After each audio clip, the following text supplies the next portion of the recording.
This call to order, City of Richie City Council meeting Wednesday, 10/2024. I'd like to invite Representative Field for the invocation of Thanksgiving.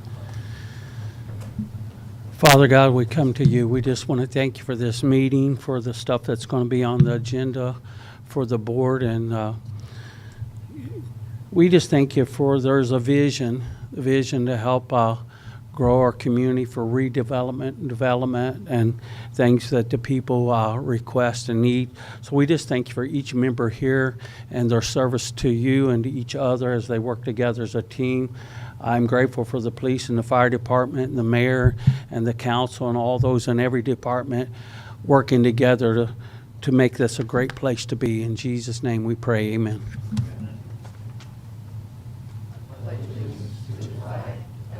States of America and to the republic for which it stands, one nation, under God, indivisible, with liberty and justice for all.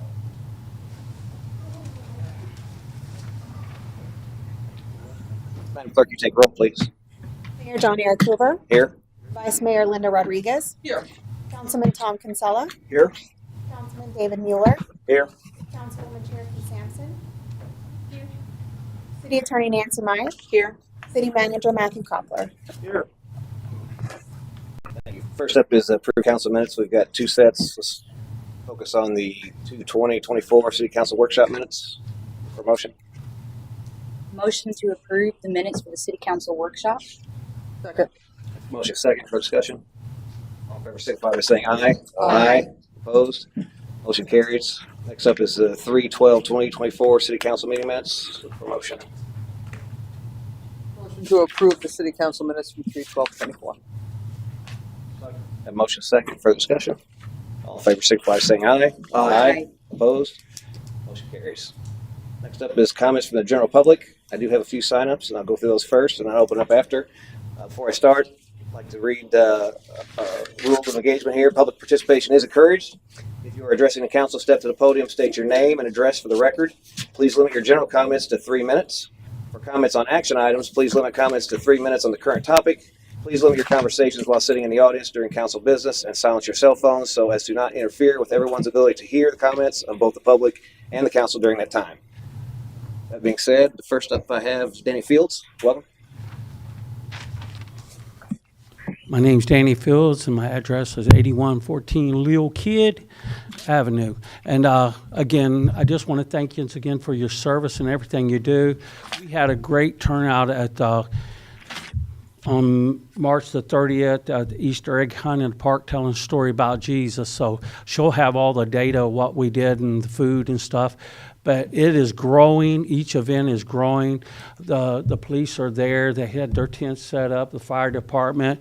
The kids love it. You know, that just inspires them to be more police officers and firefighters and all that. So it's just working together in the community. It's a great thing. And you guys know we do a lot of events coming up, but I'll leave that for my colleague to talk about more of that.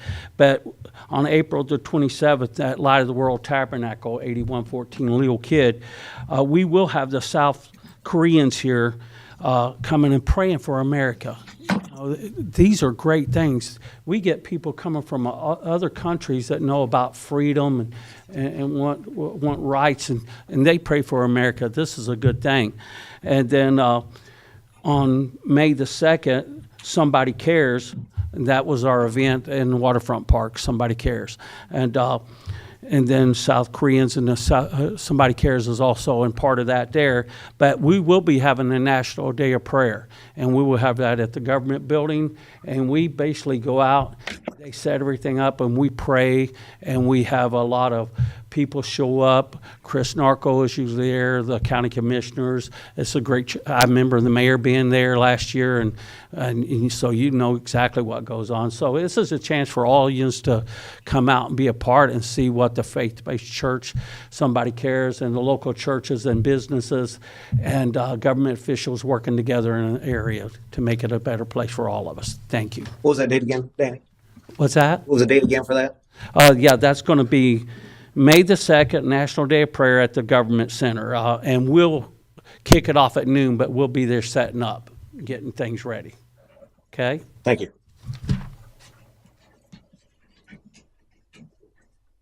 That's on the little record, right? Next up, I have Jim Hoster. Welcome.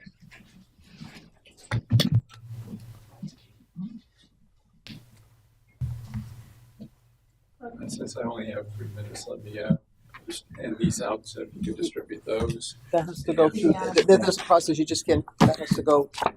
You?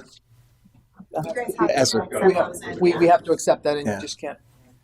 There should be an extra copy for the clerk as well. Just by consensus, are we okay with accepting this into the record? Do you want, Don't even what's, need a motion, we need to know what, I don't know what it is. I mean, you might want Yeah, to. we need to know what it is to, And then I mean, I'm not gonna motion for just, I don't know what this is what, about. what are you trying to have us look at? I was just trying to get some information out since I've only got 3 minutes. I was trying to do that as efficiently as possible.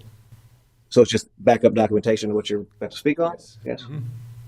Is that- Why don't we let him speak and then he can Yeah, it's okay. say supplement it with something, and that way you guys Supplement this understand after the what it fact, is. after you speak? Yes. Rules of order, that's the process with Robert's Rules of Order. It's a national, process that we have to follow. You can't distribute the information first. I'm sorry, I didn't realize. Go ahead That's with okay. your We might be able comments. to. We might be able to. We might be able Comments, to. and then we'll. Okay. Anyway, my name is Jim Hoster. I'm at 4912 Sunset Boulevard, Port Richey, Florida. It's the second house west of the Indian Mound on the west side of the river. Basically, we bought in '93 after the no-name storm. This hurricane is the first one that's produced significant damage for us. When we purchased, we had no drainage issues because there were no homes along that portion of limestone behind us. Things drained well. After we picked the house up, moved it on the property, elevated it to meet the flood elevation, and added onto it, we developed the backyard. And as that was going on, 2 houses were constructed behind us on limestone, and those houses were not required to maintain drainage along limestone. Consequently, one of them, they put in a swimming pool. In the process of doing that, they then took their tailings, spread it around the pool, and the last of the drainage was lost. We're in a situation now. Matter of fact, I've been with with the State Agricultural Commission, who tested our dirt in our backyard and front yard. Turns out that the dirt in the backyard is 3 times more saline and have salt in it than the front yard. And that's largely due to the fact that the moisture, the only way it can get out is to evaporate, but the salt's left behind. And this basically killed everything that's there. But since there's no other way to get dirt in that sufficiently enough to deal with the salt problem, we cannot deal with the issue, and basically our backyard that was beautiful before is now horrible. And what I'm looking for is along limestone. You used to have drainage along there. We ask that you restore it. This would require going under some properties that you currently did not require drainage when they were built. So they, instead of putting culverts underneath their driveways, they put the driveway at grade level and basically prevented that from occurring.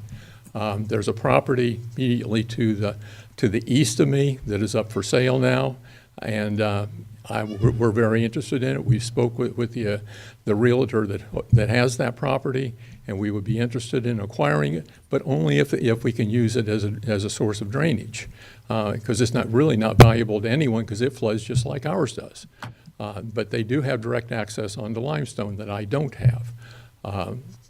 So that's my main concern. This has been going on since '93 when we bought. Like I said, shortly thereafter, the house was built behind us, and a few years after that, the other house was built. And Pat's here right now to attest to the fact that the one that's in front of her house is where the best drainage is. If you can get to that point, you're golden. And right now, we can't. And we ask that the city look into it. Okay, Thank you. sure. And I guess these are photos of the property and maybe your yard or what all? Yes, you can get an idea from that. Basically, there are three areas the photos were taken. One of them shows the condition of our backyard. before the storm. The second one shows the condition from virtually the same angle.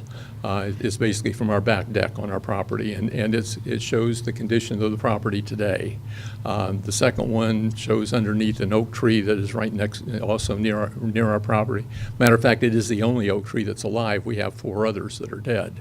But it happens to be the one where you can see that it was a very well landscaped area, and now it's dead.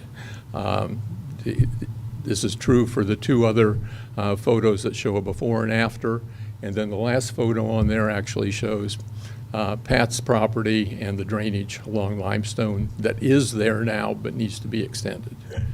Okay. So, Thank you. summary of what the photos cover.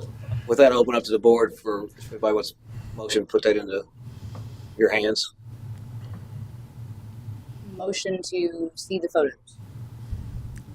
Or have the photos put into our hands. Thank you. Motion to include to the agenda. Add to the agenda. Motion to add to the agenda the photos provided. Thank you. I'll second that. Have a motion second. Further discussion?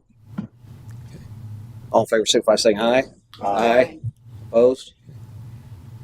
Motion carried. Accept this in the record. Thank you. Thank you. I will make some comments. I actually, at the very end of Limestone, there's some right there between the marina, I think, and I forget the name of the road. There's an area that actually goes out, I think, to Deidre Pond or whatever.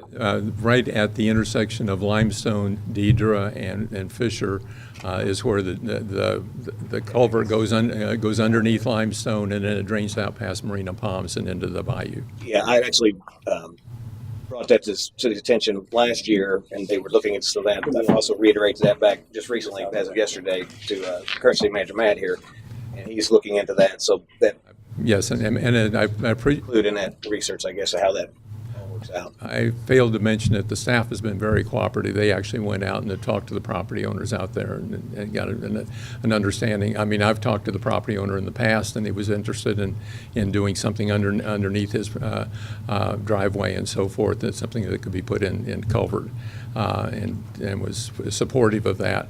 So there are things that can be done. The property owner where the water is collecting now lives in northern Michigan, and Pat will attest to the fact that they don't want to spend money. But if something can be put on Limestone, I will spend whatever it takes to connect to that, because it wouldn't involve that much. It's just a way to get the water down so that things can so that the property's useful. We can take a look at it. Thank you. Thank you. Make sure you leave your name and number with. Okay. The oak trees affected by We have 5 oak trees on the property. One of them seems to be recovering. The other 4 are completely dead. We're at the end of an oak hammock, basically. That's one of the reasons we bought there, that and the fact that that it's on the water. But like I said, we bought back in '93. We bought in October, and obviously the no-name storm was in March. So it took us a while to be able to negotiate with the property owner and FEMA. So, but we've never. I mean, we've had some water in our front yard and so forth, but we've never had water like we had from Idalia. Was this caused by the hurricane? Yes, basically that's how you get so much salt in there. Otherwise, And did the water rise and you were flooded in that area? we had 2.5 feet of water in our yard. Okay, so it really hasn't had the ability to flow out once it captured it. Exactly. There's no place for it to go. So since it doesn't get captured, it has to evaporate. You don't have an exit strategy on the water. I wish we did. Actually, at one point, those of you that have been here for a long time, Eloise Taylor used to live next door to us. The 2 of us used to have trash pumps, and between the 2 of us, she would pump out everything on one side of the stone wall, and I would pump out everything on the other side. And that worked out great. And she subsequently passed away, and I'm not in a position at 80 years of age to go out there and pump out the whole neighborhood. We'll look into it for you. Thank you. Jim. Next up, I have Eric Nelson. Welcome. Eric Nelson. They left Oh, that was the. a couple. Next up, Pat Rogers. Welcome. I'll take his file. Okay. Pat Rogers, 4838 Sunset Boulevard. I would like to say when I'm finished with this that I've lived there since 65. I can make a lot of additions to what it was like down there. But first, I want to thank Port Richey for your continued participation with our Somebody Cares and our annual Easter egg event at Waterfront Park. We had over 170 volunteer hours, hot dogs, popcorn, snacks, drinks, games, face painting, live music, and prizes, and more candy than the children could eat. Most importantly, the true meaning of Easter was taught to the children. Supplies, food, and time donated at a value of over $6,500. Thank you for a continued relationship with Port Richey, and a special thank you to the Port Richey Police and Fire Departments and the volunteers that we had there. And we pray that it was a blessing to the city and all attended. And I also want to thank Public Works because the park looked great. The bathrooms worked perfectly all day long. We've had some times when they didn't, but so it was great.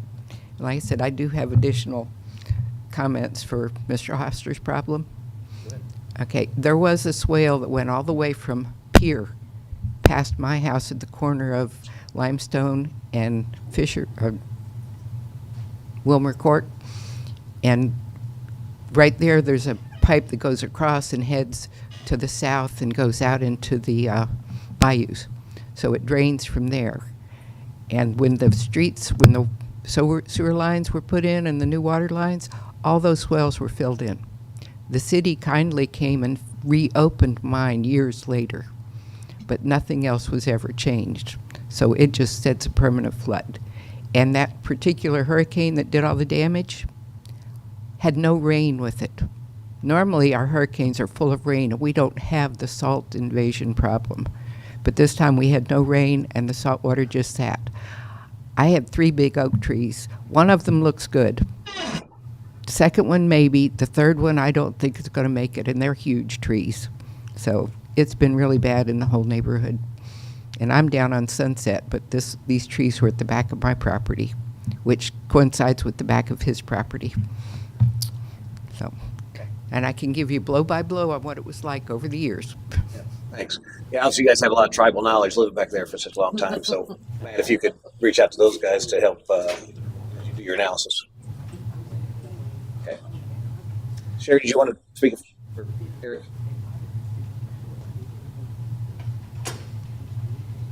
Sherry Scher, 7802 Davis Street.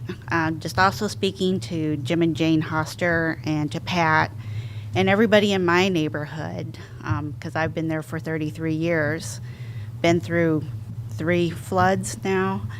And yes, we had no real rain with Idalia, and I believe the water stayed on there maybe a little bit longer than others, because there's no real drainage anymore. The swells and ditches have been filled in. People that have built have not been made to make that provision to where that water can drain. So it's not just on Limestone, it's on Davis, it's on Chasco, it's on Sunset, it's on Pier, it's on all of those, especially when I walked the city and I saw standing water when it hadn't rained for days, just up along Pier, on Beam, Mallet, all those places had water. So yes, the salt is more concentrated in our area now, and I have 3, 2 in the front, 1, 2 in the back, oak trees that have been there as long as I've had the property and before, and they are completely dead. I only have 2 trees now that are alive, so this has affected the vegetation, everything over there, and it's something that the city really needs to address, the water flow. I understand we get storms, rains, we get standing water, but there should be a flow. That's how it used to be. It used to come in, tides, and flow and drain back out, and they no longer do. When the 2 houses next to me on Limestone were built, they also didn't put in any kind of drainage under their driveways. in the backyard, they were made to put in a little bit of a swell, which is no longer there. Everything slopes to my yard. So now when the water comes in, I'm the bowl. So after years and years of complaining, the city finally did put a drain at the end of my driveway and a sidewalk that leads down to the retention where they took out the house in the middle of Davis. So now the water that comes off of Limestone into my property, draining there, sits in that little retention pond and it goes nowhere. So that retention pond still is full of salt water. I don't think it's ever drained since Idalia came through. So this is definitely a problem on the south side. And when I've walked other areas, there's lots of standing water, and it's because all the drainage issues have been ignored for decades.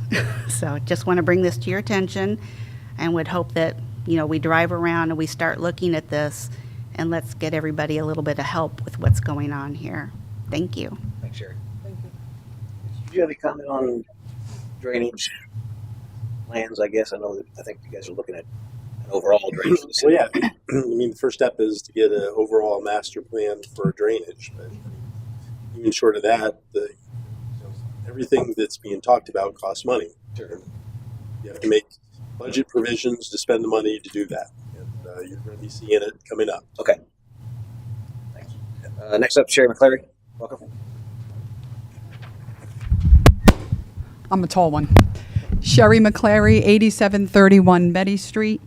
So I have two things I'd like to share. One, I'll just follow up on the drainage of the individuals that just spoke. On Green Street, someone has been filling a large lot.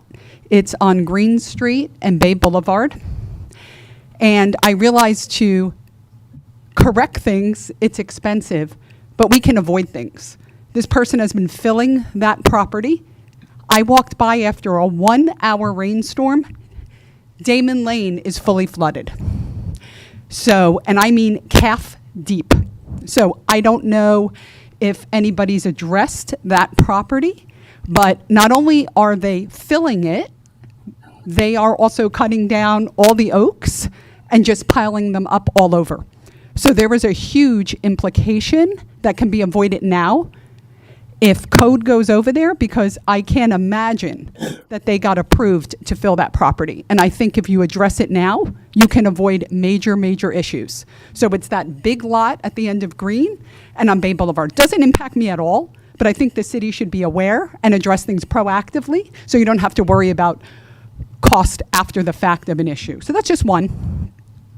The other one is I just want to alert the citizens that might be watching today about a survey that's out. It's an unofficial survey, but it takes about 2 minutes to do. So far, there's 74 responses, and it's only been open for less than 48 hours. So thank you to those who have responded. And it's really just to understand unofficially from Linda, Vice Mayor, the thoughts that people have regarding high-rise residential complexes, their thoughts on jet ski rentals on Miller's Bayou, about your thoughts on RV parks, and how we're using the land and what you'd like Port Richey to look like. So some of the places you can find this survey are the City of Port Richey Town Hall. That's a Facebook site. Another Facebook site is Port Richey Residents Alliance. And another is CAC Committee, City of Port Richey Citizens Advisory Committee. So you can go on there. There's a QR code. There's links. Take 2 minutes just to share your voice, share your thoughts, what you're thinking about these issues. So Linda and the council and the mayor can better understand what you're thinking, what your concerns are. And there's some official, well, non-official data, but data that they can actually look at. So would hope everyone, and you can also reach out to Linda directly and she can send you the link for that survey as well. Thank you so much. Thanks, Sherry. That's all the signs I've had. By show of hands, anybody like to speak? Seeing none, I bring it back to the council. Next up, comments from the city manager. Turn over to Matt Koppel for his. Thank you. Good evening. Try to keep it short tonight, but I guess it's a little bit long. First thing I wanted to bring to council's attention is we are preparing to put together a request for inclusion on the drinking water priority list for the Drinking Water State Revolving Loan Fund Program. This inclusion would enable the city to apply for a planning and design grant to conduct a study aimed at determining necessary improvements at the water treatment facility. These improvements are necessary to meet upcoming reductions in acceptable levels of PFAS and chlorides mandated by the state of Florida. While current test results are within acceptable limits, impending changes necessitate proactive measures to maintain compliance. The planning and design grant, estimated at approximately $4.25 million, would cover the cost of the study as well as the design. Though termed to grant, the city would incur a 2% fee, resulting in a city contribution of approximately $85,000 should we get that far on the list.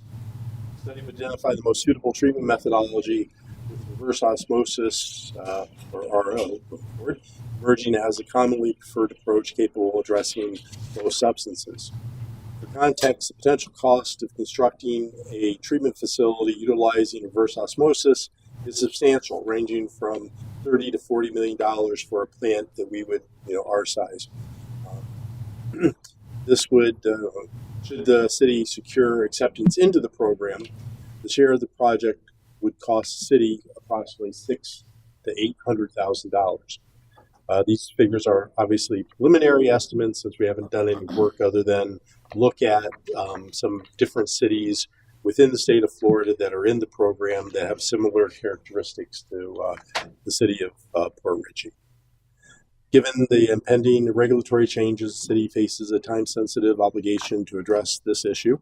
Upon implementation of the new regulations, there'll be an approximate 5-year window within which the city would have to bring ourselves into compliance. So staff, this was actually spearheaded by Daryl Rose, our utility / PW director.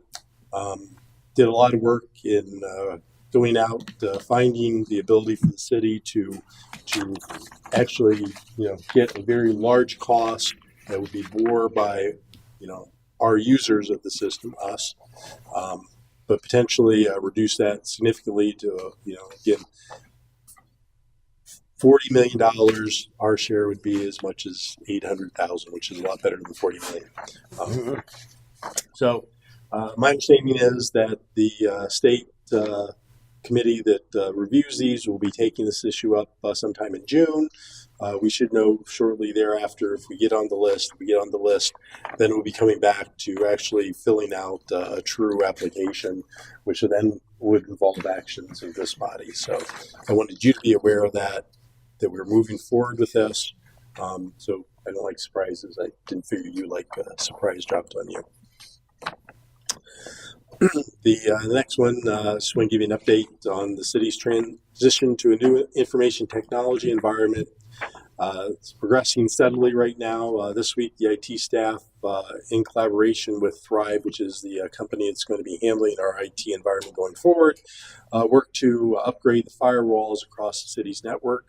Firewall replacement for the City Hall Police Department was completed successfully earlier this week, and the fire department firewall replacement is scheduled for some other time this week. We're also working on the migration of the city to the Office 365 platform. We hope to have that, as well as everything else, wrapped up before June arrives. Although, as promised earlier, it's still going to be June.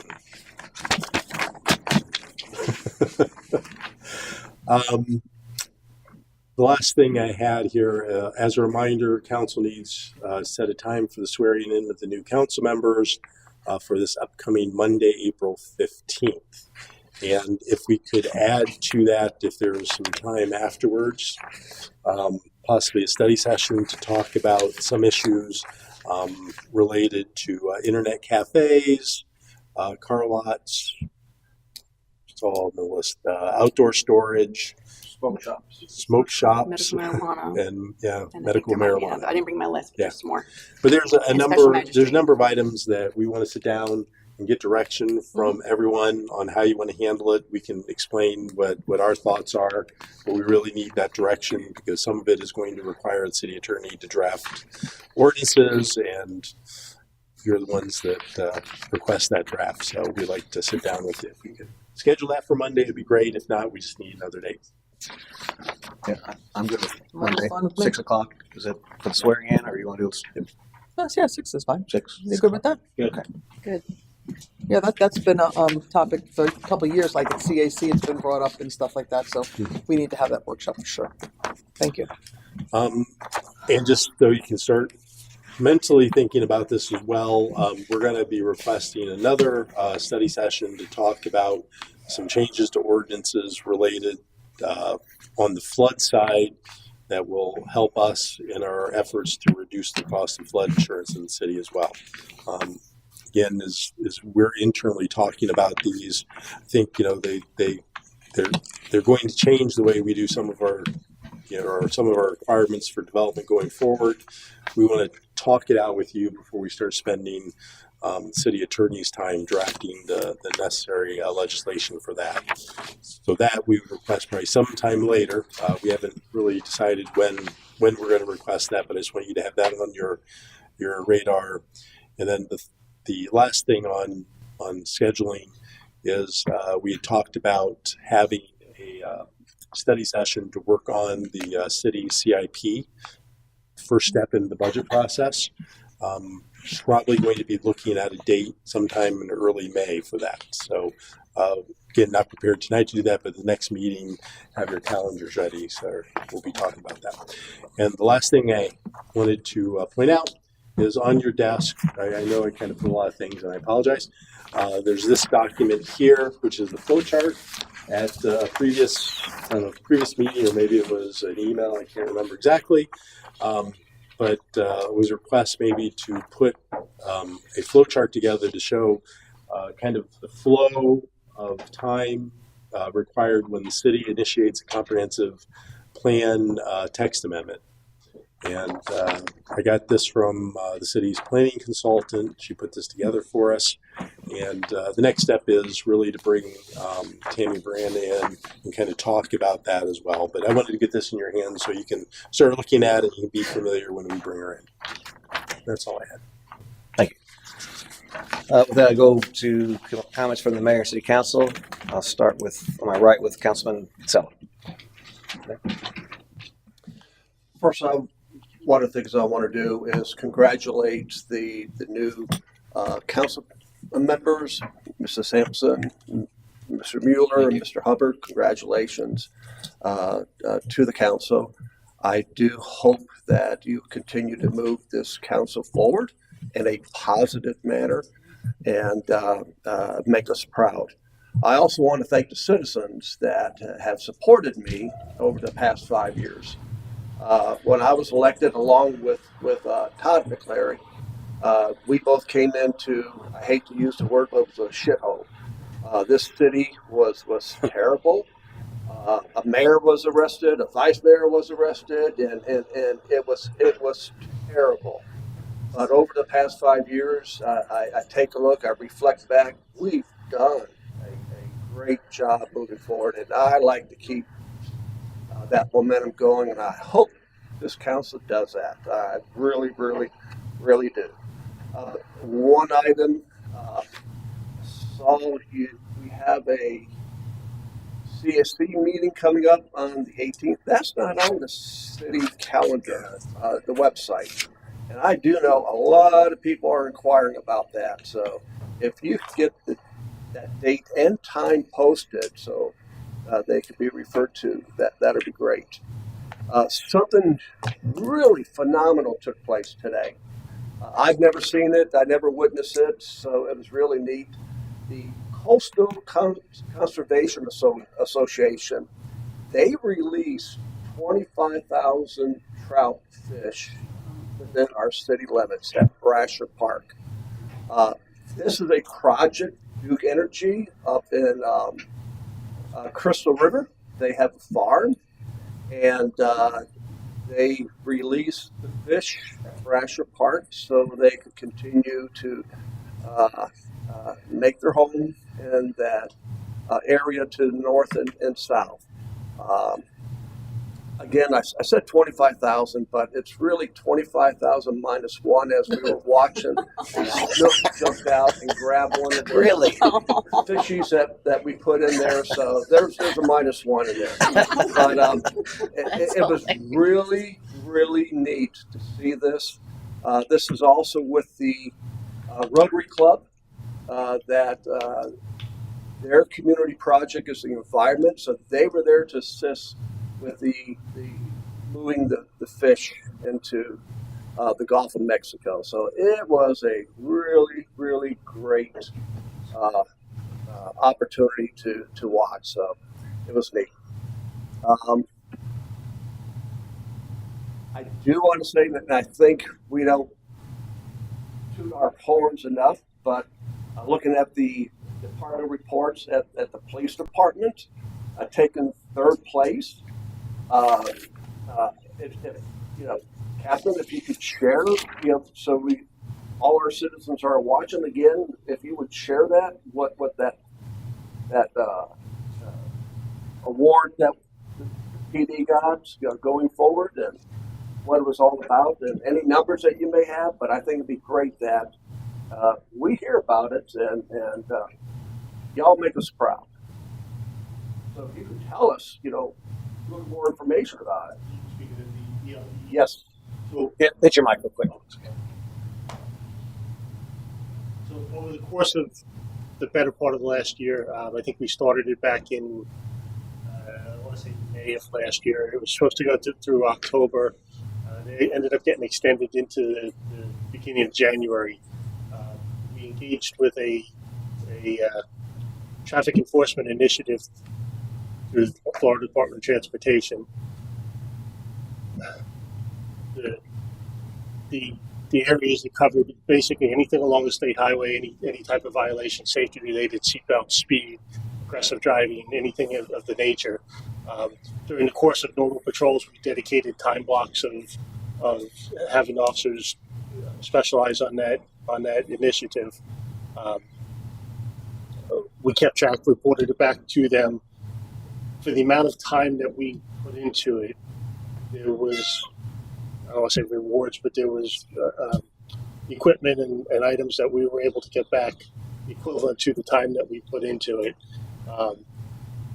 At the final summary of the different agencies that participated, I want to say there was about 25 in this area that participated. We were third.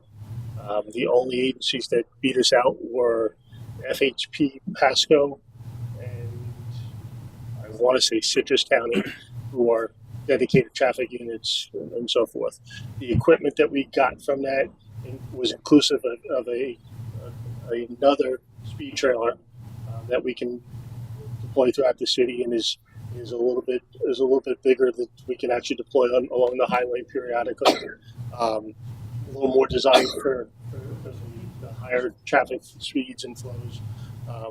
We got a variety of additional speed lasers, no cost.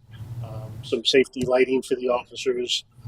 Some other enforcement pieces of equipment that we can use throughout.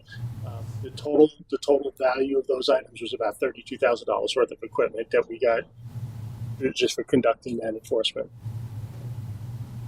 So let me just out of 25 agencies that participated in this study, or is that what you call it, a study, or enforcement? They called it the ELE, the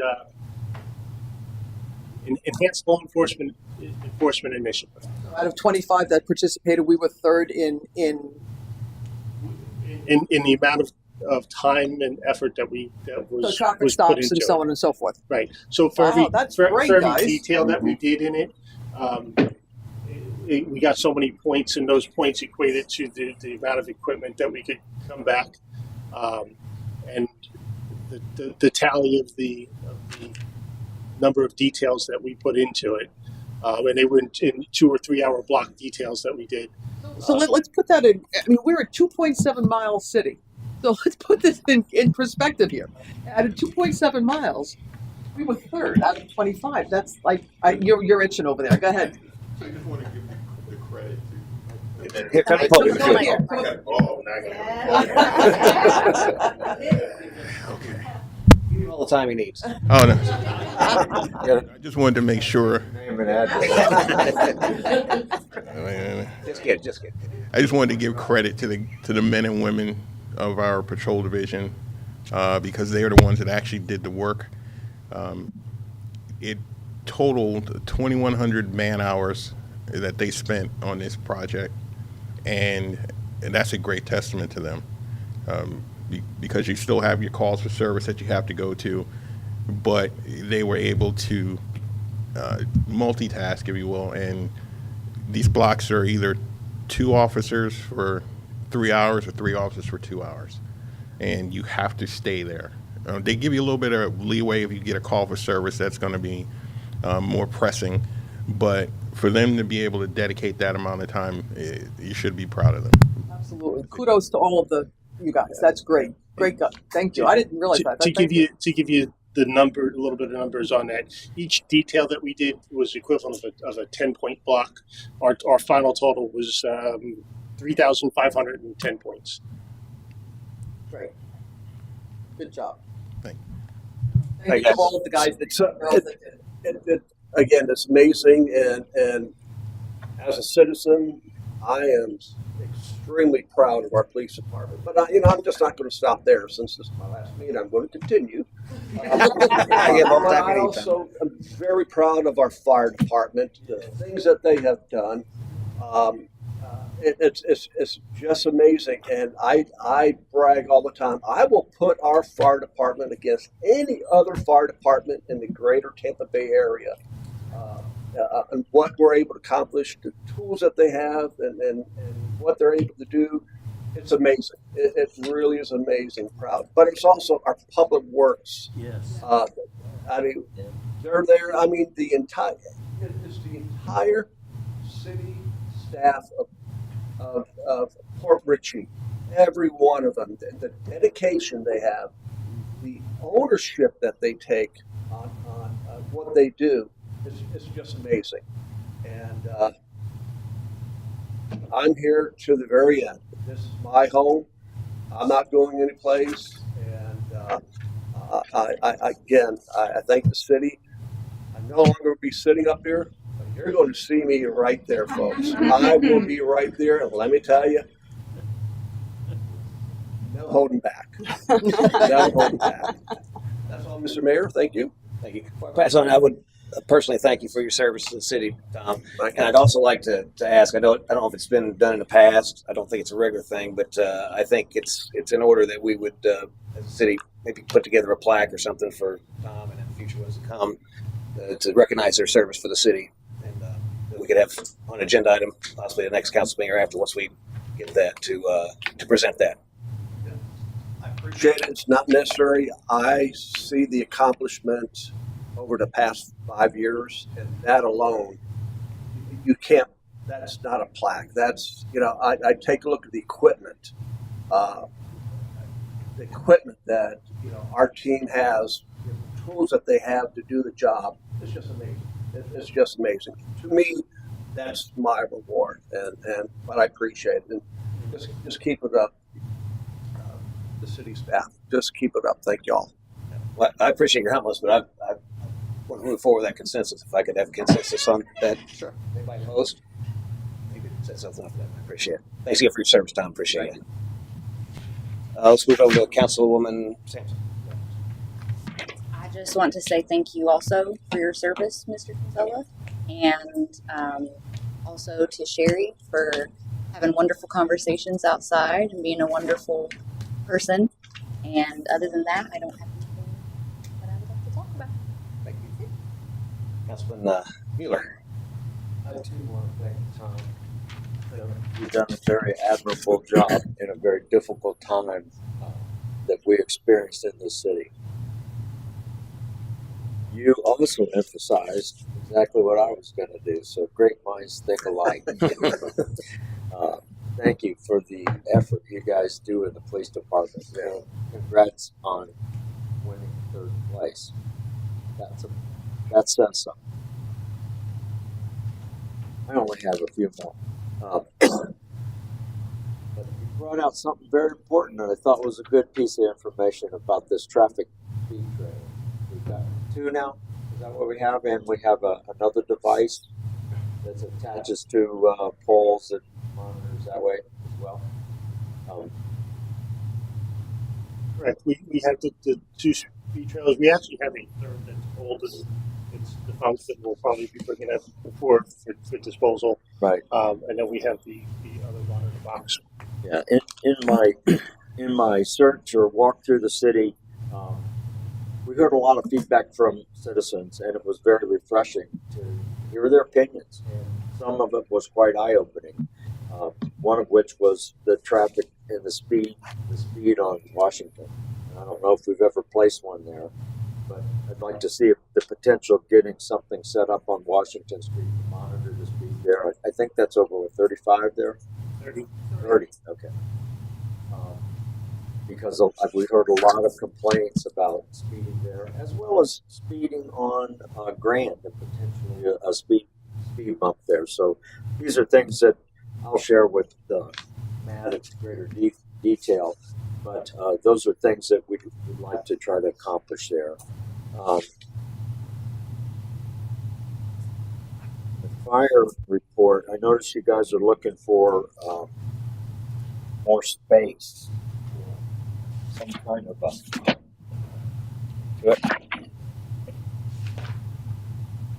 for a storage for additional gear. Have you considered potentially a storage trailer or a container, one of those drop containers? It's in permitting now. Okay. Our building official is a strict guy, so I We've heard a lot about that too. forgot to sign my name, and that was it. I had to start over. I was on the phone. Oh my God, taking start the whole thing over. But that's in permitting. And you guys also have one of your units, one of the trucks that's in body shop or something that's being repaired. Is there an ETA on that? Yes, just emailed me yesterday. He was putting new brakes on it. We were able to get that accomplished while it was up there. He's hoping within the next day or two to have an ETA for it back to been painted. Sticker. He was putting the new brakes on it. Had it fixed my hydraulic ladder rack. Good. I also noticed you guys are working on a shared use policy for fire and police for the boat. I noticed it on yours. I didn't notice it on the police side. So are you guys working together on this? Yes, sir. Okay, good. Me and Chief Robinson accomplished it. Yeah, it's actually done. We're going to talk about it. We're waiting for the vote to get all gussied up and everything, and then bring it all together to council. That was the next question. I haven't seen a report of use, so I'm going to be looking hard for a use report on that boat, because if we've spent the money, my expectation would be is we need to deploy that. I know citizens got some concerns on the waterways. If we focus the time to try to get that deployed rather than sitting on a lift or sitting on a trailer, I think everybody would be more appreciative of that. And with that, Crasher bathroom. Any updates on that? We have had the engineering firm go through and do their review of it. I think we're just waiting now for them to write up a report. Is that correct? Any indication or going to get a good back? I wasn't there at it, so I don't know exactly what's been said. Yeah, I'll have to follow up with them. They did their on-site inspection and went around the building thoroughly. They were on site for about a little over an hour. So after that, they'll be giving us a preliminary report to decide if the structure is worth saving or if we have to go ahead and take the building down. Okay. So we expect that by next meeting, maybe. I'll follow up and inform the city manager. Okay, and I also noticed some concrete work on the sidewalks on Bay today. Who's doing this and who's paying for it? That was Irby, I believe. Oh, is that the Duke Energy? They had broke up. Remedy? Well, Yeah, gotcha. well, yeah, it just recently happened. Because actually, I reported that. Okay. I noticed another schedule in here with active liens. I have two questions. Maybe you get with me. Who puts this together? And the other piece is, I know they knocked down a building next to Naughty Ore, and it's not on this list. That's been a couple of months, so my expectation would be it'd be faster than that. and maybe it's just in process. I don't know. One of the other things I noticed on here, there's comments on void 20 years old. Are liens voided after 20 years? Different ones, if I remember correctly, different ones expire for different timeframes, and if you don't renew them, they can also expire. So it would depend on the lien and the specific one you're talking about. I'd have to look. I'd be happy to look at them. I'm just thinking, but they do. we need to pay attention. Sometimes. If it just expires and we're not doing anything, that's not good use of our resources from a financial aspect too. That's all I have for now. Stay tuned, more to come. All right, Dave. That's our Vice Mayor Rodriguez. I have a couple of things as well. First of all, I did go to the coastal conservation with the trout. It was really cool. It was very good. So thank you very much. It was wonderful. I had the pleasure of going to the water treatment plant, our water treatment plant back there. And the two gentlemen that work back there, Ray and Sammy, and of course Daryl was there too, they took me on a tour of the whole plant. And it was eye-opening. I would highly recommend all the council members do that. They are very knowledgeable. The equipment we have back there is phenomenal. There is plenty of improvement that needs to be done. I've been trying to do this for a year, and bad me, my scheduling did not allow for that. I tried to arrange this a year ago as well, so I was finally able to get with Mr. Koppler and arrange for that. So, and they told me about this grant that he mentioned here. Without going into detail, because Daryl and Sammy and Ray have all the detail on that, but it's very important not to be behind the times in the water treatment plant. We've all, in our campaigns, said that we want to work on infrastructure. This is step one. Yes, the pipes need to be changed as well, and the three of them also acknowledge that as well. But if the water coming from here is not acceptable, we need to go to the pipes as well. So I would highly recommend that y'all go make an appointment and go back there and talk to them. It's wonderful. It was eye-opening. So I just strongly encourage you guys to do that. The survey that Sherry mentioned was something that I was trying to. I don't hear a lot of things that y'all say that you hear. So I was trying to come up with a way to get people's input. And so I was developing a flyer, and I was showing it to people for accuracy before I walked around and talked to people. And Sherry was kind enough to help me put this survey out. So it is an unofficial survey. It is not an official survey for here, but I want to know people's opinions on the couple of topics that I brought up, and section 4, just what do you think? So that's how that came about. I wasn't trying to undermine anybody or do anything bad. I just want to know people's opinion. And I think that's a good way to do it, because I work and they work and can't always meet. And so I appreciate that.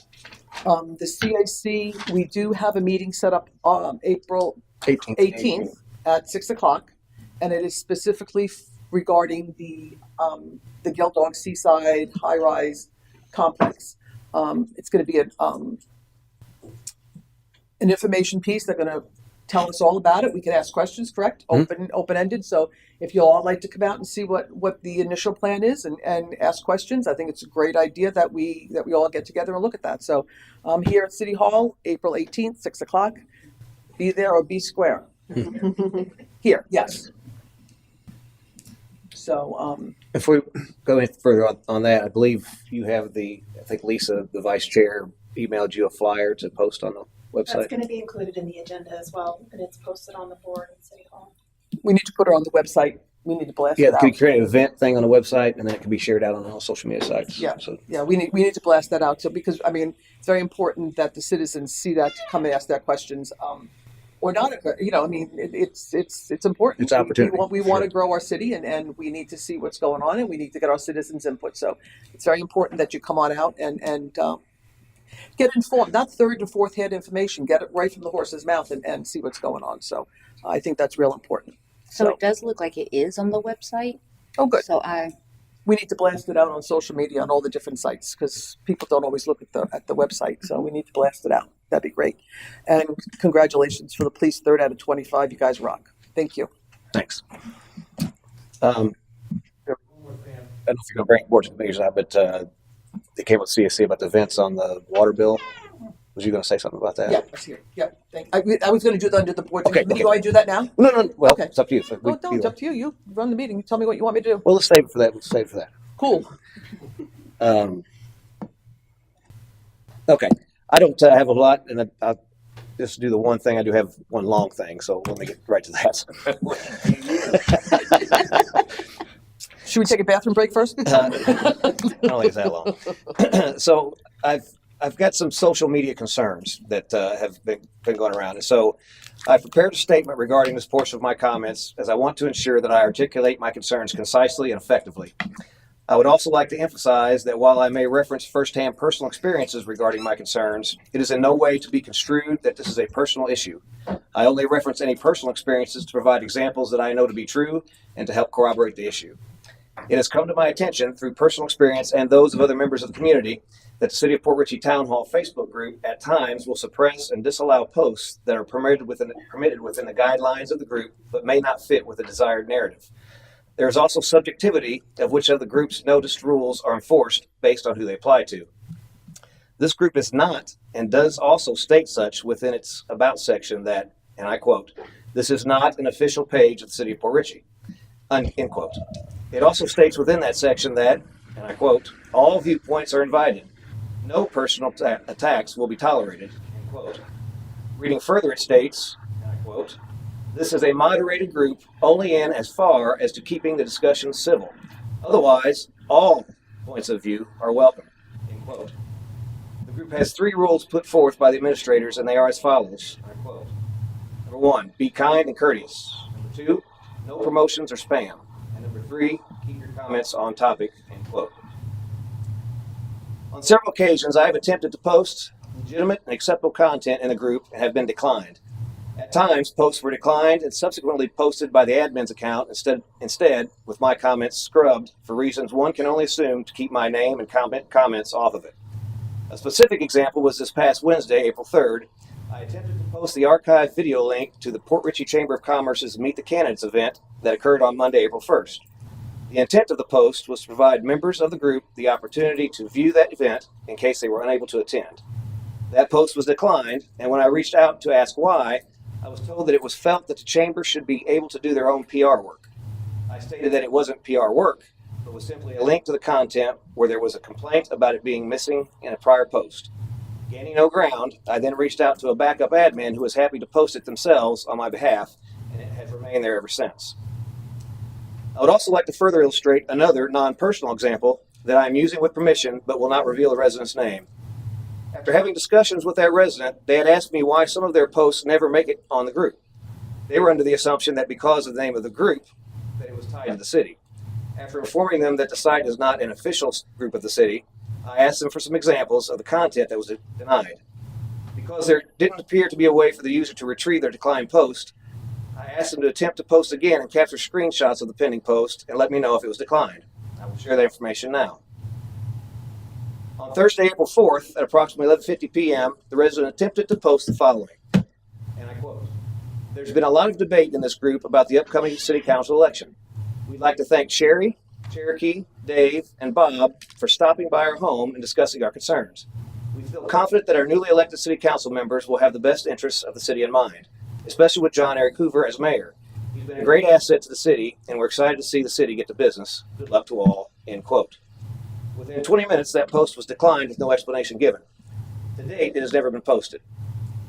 Taking all that in consideration, right or wrong, that group, just like every other group, is not tied to the city and is free to allow, disallow whatever information the administrators choose, grant or block access to whoever it chooses, even when doing so violates the group's own stated purpose and rules. The City of Port Richey Town Hall Group, as well as other groups that exist, were created to fill a gap that the city does not currently service within its social media presence.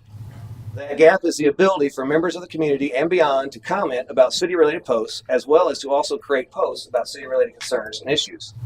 Emphasizing my concern, the The City of Port Richey Town Hall Group is one of the largest and most recognized groups related to city information and discussion and has over 1,000 members.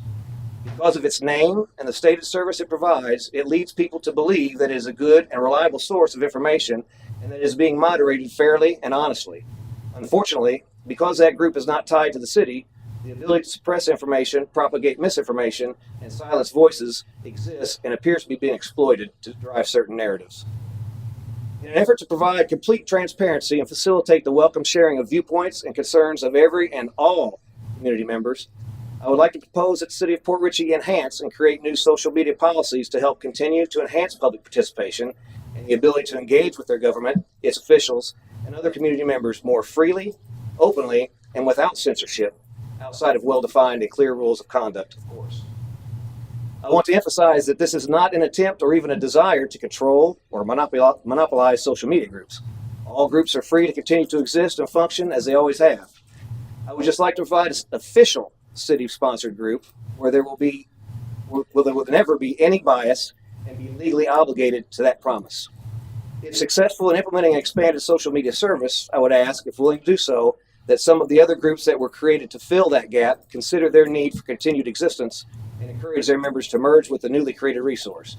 Ideally, it would be nice to have a focused one-stop shop for this type of activity and an actual official place that information can be effectively shared, fact-checked, discussed, and fairly moderated for all to enjoy, be informed, and participate. And with that, that closes my statement. I'd like to get consensus from this council to see if we can have staff put together a social media policy. I know there was talk in our visioning session that there was even thought of a personal information officer, I think, or public information officer. I know it's been talked about before about social media. There is a gap there. It's being filled by other groups, and those other groups have no legal thing in place to prevent them from doing harm. So it'd be my recommendation that we look at doing that and bring back the policy and discuss it later date. I'd like more time to think about it since this is the first I'm hearing about it. I didn't know anything about the posts not being posted, so I'm unfamiliar with that. So personally, I would like to look into it more. I'd like to know, I have some questions, but I don't know what the questions are because I've not had the time to think about it. Yeah, well, I don't think there's anything necessarily time to consider. I mean, Well, I'd like to have that time. Declined. Well, and that's fine, and that's the first time I'm hearing about it, so I'd like the time to maybe think about it, maybe next meeting, discuss it, so that I have time to process what you're saying. Okay. What are the legal ramifications for, or are there any legal ramifications? I mean, There for, can't be. That's why most cities don't have open forum like that. I'm sorry. if there are any legal, oh my dear Lord, legal ramifications of a city having open forum groups like that, because I know in some states there's actually laws against that. But you can have them, but everything stays. You can't delete, you can't modify, you can't moderate, you can't, they're forever. And there's some concerns in that. So it's something that can happen. It's suggested that it not happen. It's highly suggested it not happen for those reasons. But if there's interest in discussing it, of course, we can talk about that. And I can bring the pros and cons from a legal perspective to that conversation. So, yeah. So, for instance, you're stating that everything must stay. I've heard of that as well. Yeah. I work in social media, marketing, etc. So that means even the hateful comments. Yes. And it can be hateful about your city, about a person, about me. That's what I keep saying. Like, we don't want to do that. People might be mean to me, right? Yeah. But that's a joke, obviously. But anybody in the city, things unrelated, they could just be hateful and say things, and it's up there. And I think maybe you're onto something because, again, haven't thought about it. So, this is social media on a privately owned company has different rules and regulations than a government. Our sunshine law. I mean, we have lots of things that we need to consider. So that's one of the reasons I would like to think on it, look into it more. I'm sorry that your post didn't get posted. It's not about me. I knew nothing about it. So first I'm hearing about it. So I would like time to And I would like to give Nancy time to look into the legal aspects of it as well, because this is a government, this is not a private company. And we have, unfortunately, different rules that we have to go by. And I'm not asking for us to approve something tonight. I'm asking for just by consensus, can we have a conversation about it? Oh, I thought. I'm sorry. I misunderstood you. I'm Yeah, sorry. that's Okay, all I'm yes, asking for. yes, I want to have a conversation about it. Absolutely. And then I have a question for Sal too, because I know that you are our quasi social media manager. How do you spell that? QUASI, spelling bee champion. Yes. And so even let's just say that there were some kind of Facebook group, would that even be in the parameters of what you would be able to accomplish? Because I mean, I run Facebook groups and I know how intense they can be. It's a full-time job. Yes. I mean, that's why when we talked about at our goal setting meetings about having a PIO or CIO, that would be a full-time job, because if you're talking about moderating and managing every conversation that comes through, which is going to be public record, which is going to be mandated to hold on to. This is why our current Facebook site, we don't allow comments. Yeah. Because if those if we post something on our as an informational to Facebook or the website, and a private entity wants to move those over and comment about it, that's their business, and that's fine. And they can moderate and talk about that, but we keep the city's pages as informational pages only. And of course, like Nancy said, everything is forever. We cannot segregate. Once it's there, once it's inputted, it's now public record, and we have to uphold what public record is. These other, private social sites, they don't have to abide by that, but we would. So that's why that's something we really would have to consider moving forward. A full-time person to look at social media as opposed to a cop or a fireman. I don't know. That's kind of like not equal. No. We'll talk about it, but Well, yeah. we've already talked about the PIO. That's So I yeah, think it Part would of the be conversation. yeah.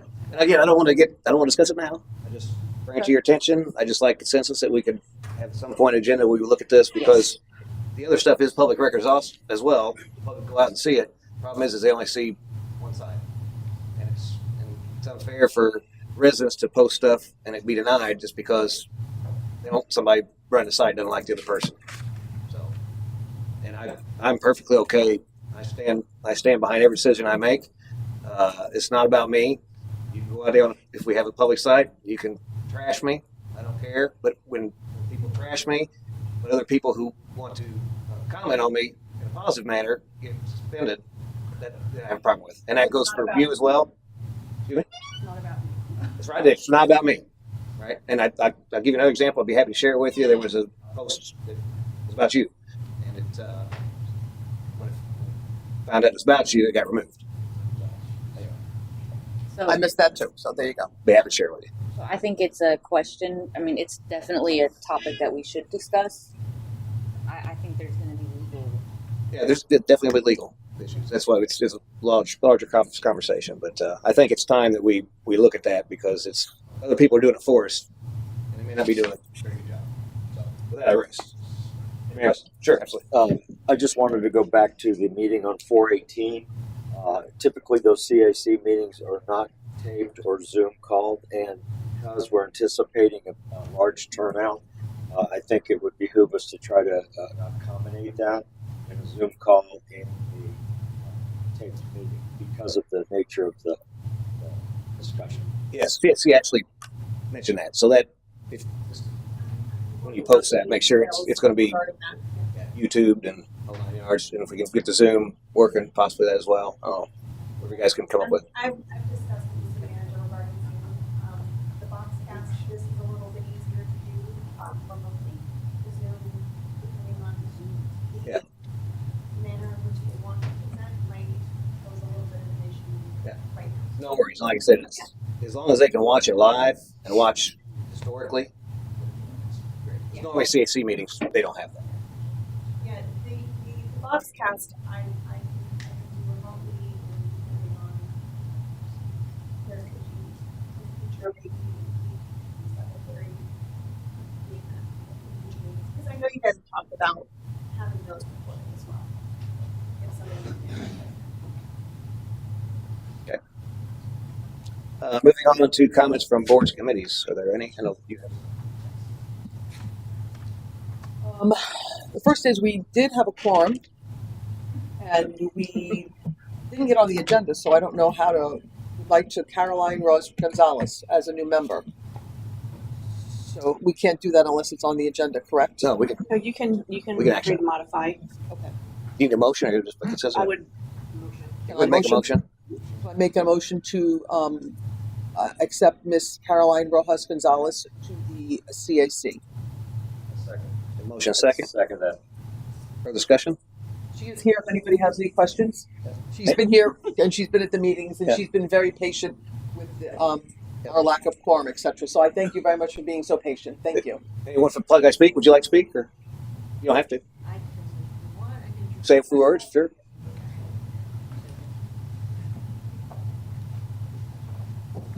Hello, my name is Caroline Rojas Gonzalez, and I'm short. I'm 80. My address is 8648 Candida Lane. I applied to be part of the CAC, and I'm honored to actually be picked. I've been living in this city for my husband and I for almost 4 years. Well, actually, no, 4 years in April now, and we love it. So I would like to be a part of it. I would like to see it grow. We are planning to start a family soon. And we just want to raise our family in this nice little city that is here, and I'm honored. Thank you. Thank you. Thank you for coming up. Thank you for coming. Thanks. Anyone else like to speak? Pat?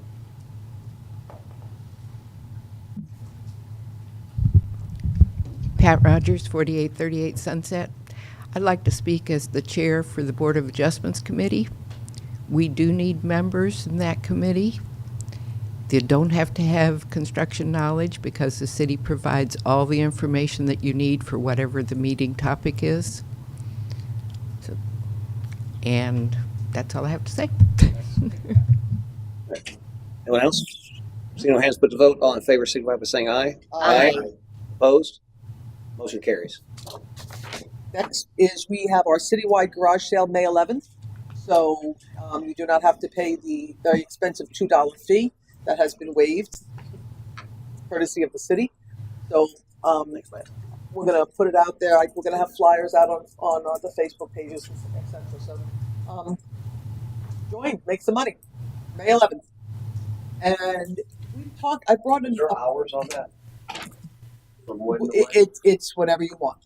It's a garage sale, so It's a Saturday. you can do whatever you want. No, there's no hours. We didn't talk about hours, so I mean, usually garage sales are like 8 to 1-ish, but 8 to well, after a while, people get tired of sitting out there. We brought up. I've brought up murals that we've talked about for some of the blank walls that we have in our parks. We've talked about Olsner, and in the CAC, we've talked about many.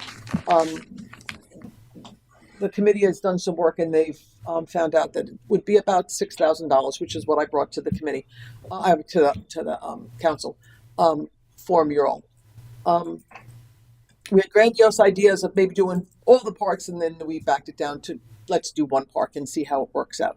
So I would like to respectfully ask that we at least, I mean, we can't get $6,000, I mean, now, but can we please put it on the budget process for the next budget process? Would that be something that the council would want to do to help with the park beautifications? So that's up to you all if that's possible. But anyone opposed? No. By consensus. I don't know why we couldn't do it, get it in this. Because we don't have $6,000 laying around. Maybe we do.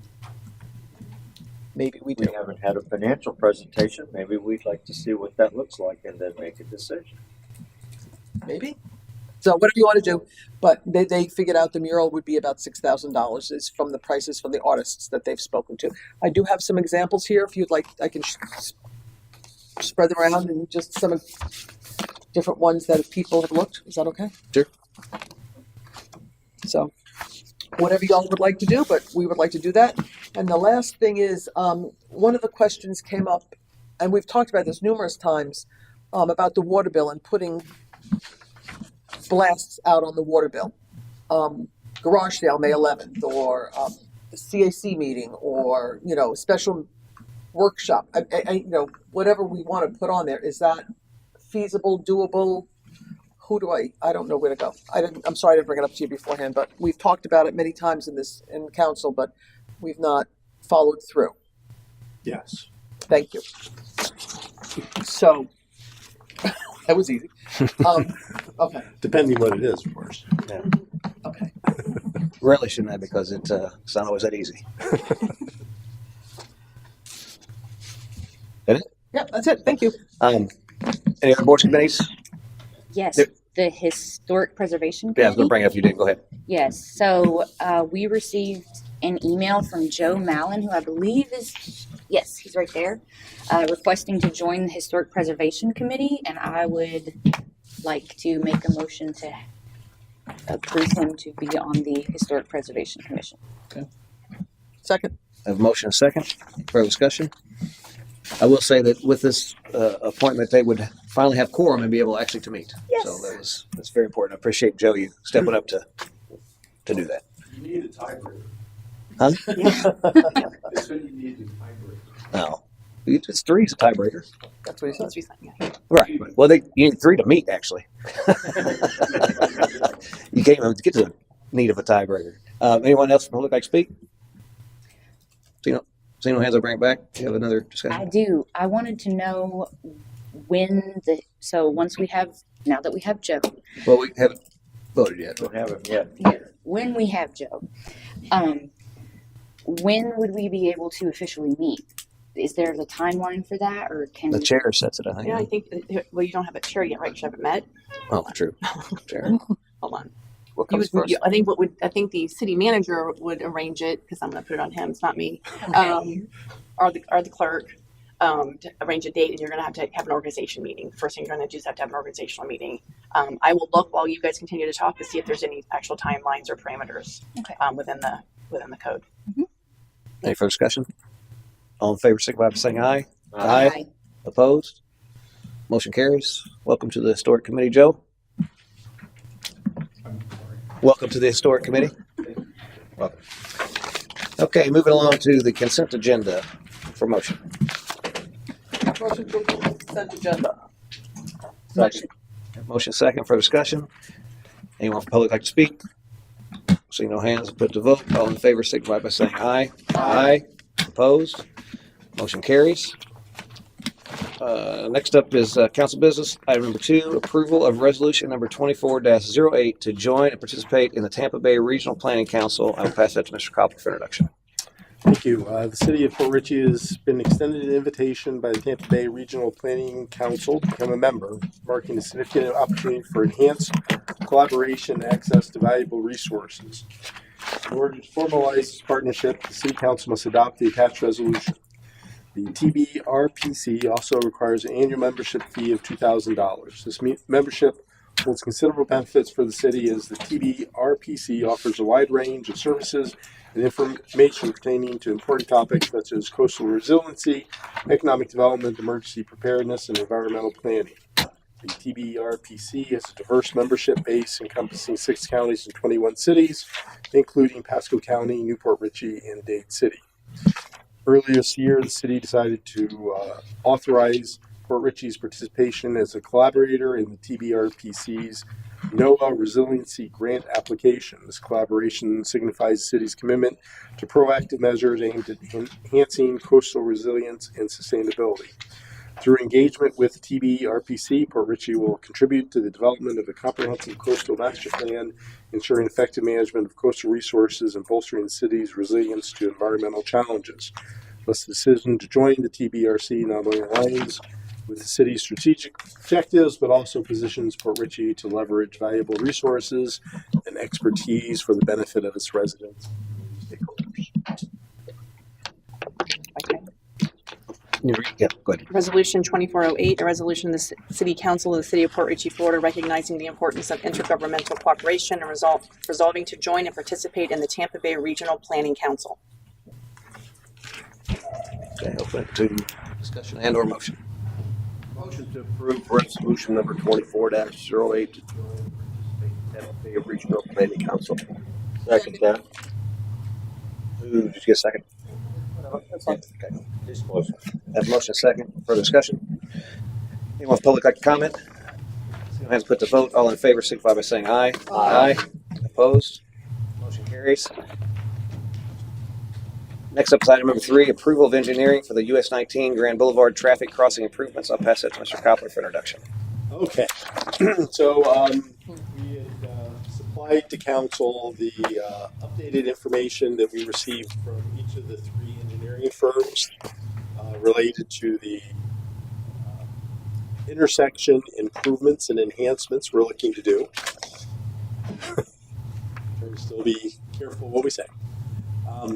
But there was a lot that I wasn't able to put into writing that, was based upon my as well as Sal's meeting with each of the different engineering firms. So I handed out tonight, I prepared this actually for me as kind of a basis to explain, but I thought it might be helpful for you to have as well as I go along.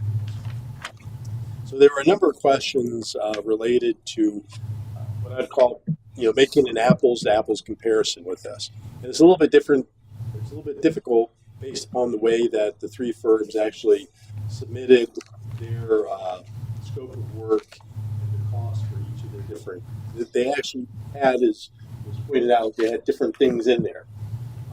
As we went through meeting with them, it became clear that some of the things were the same things, but just called out differently and put in different locations. But there were some differences, and I want to talk a little bit about the differences. First off, for instance, Florida Design, which was the most expensive quote that we received for doing this work. One of the big differences between that quote and the other 2 was they included a $17,000 charge for a traffic signal modification plan. And so as we sat down with each of the 3 companies we talked about, would a permit or plan be necessary in the scope of what we were going to be doing? And what we got was 2 of the firms saying, what you're going to be doing in this is you may be moving one of the signal heads over a little bit, you may be replacing a bulb, but you're not going to be doing, what would be considerable work like relocating the actual arm itself, or the pole that holds up the arm. That would trigger the state saying, hey, you have to do this signal modification plan. So 2 of them didn't feel we needed to do that. 1 felt that it would be necessary. And so that's one of the reasons why Florida Design is at the upper end. If you took that out, and I think it was mentioned the last time we talked about that, you take that out, it's going to be around $64,000. Now understand, if during the project, if we select one of the other firms, should the state come and say, this changed dramatically, you need to do this work, that would be an additional cost if you selected firm 1 or 2, where 3 up front, you already know what that cost is going to be if it's necessary.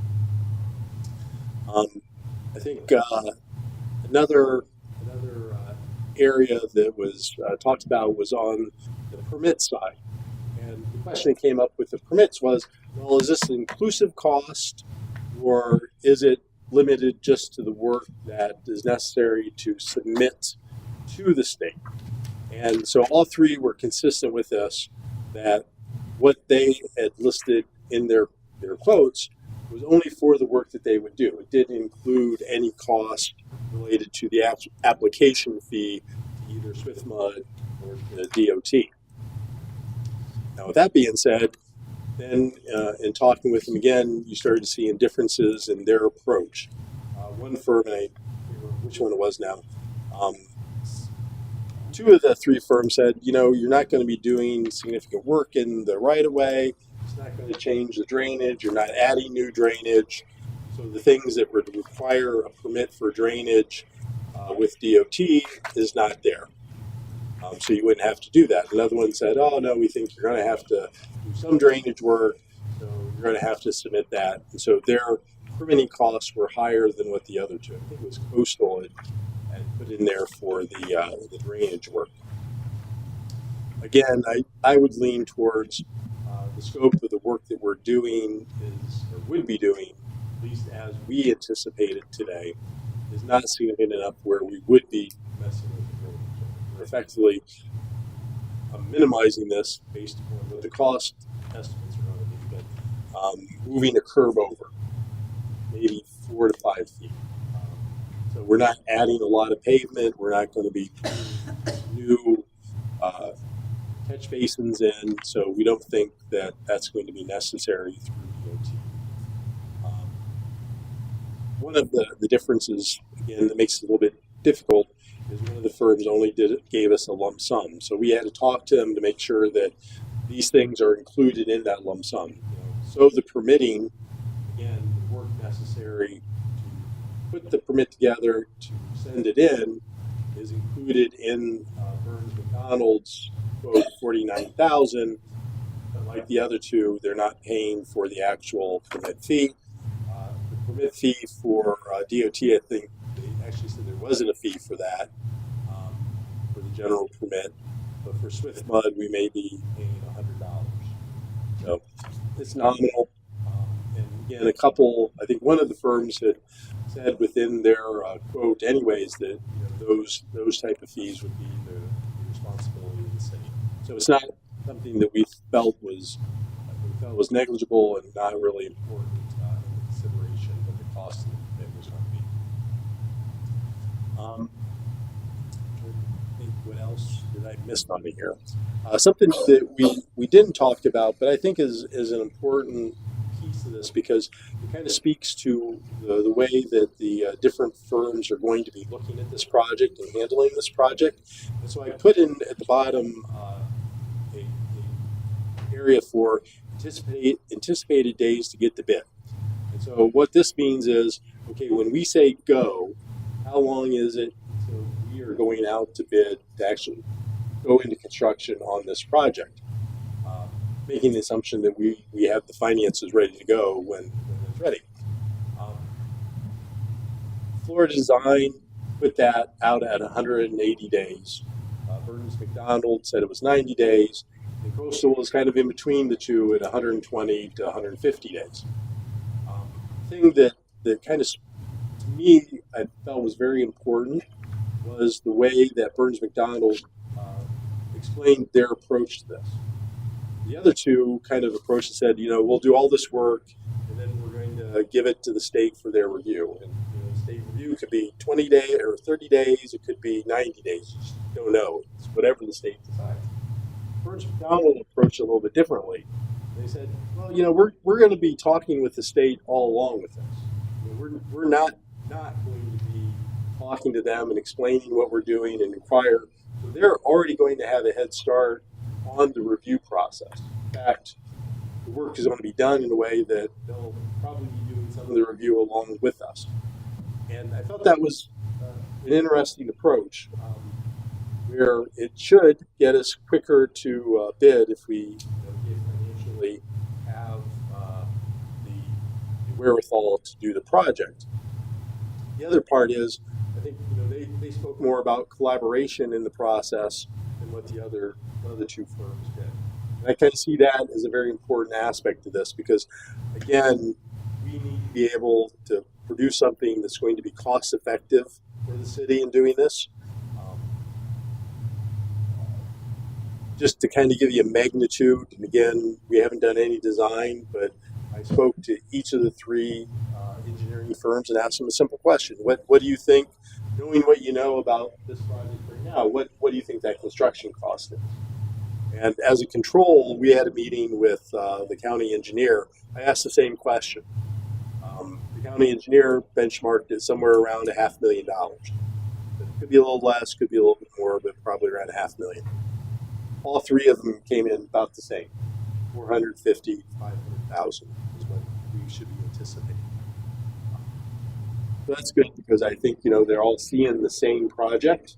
A little disheartening because I think we kind of hope this would be a little bit less than that dollar amount, but I think it is going to be what it's going to be.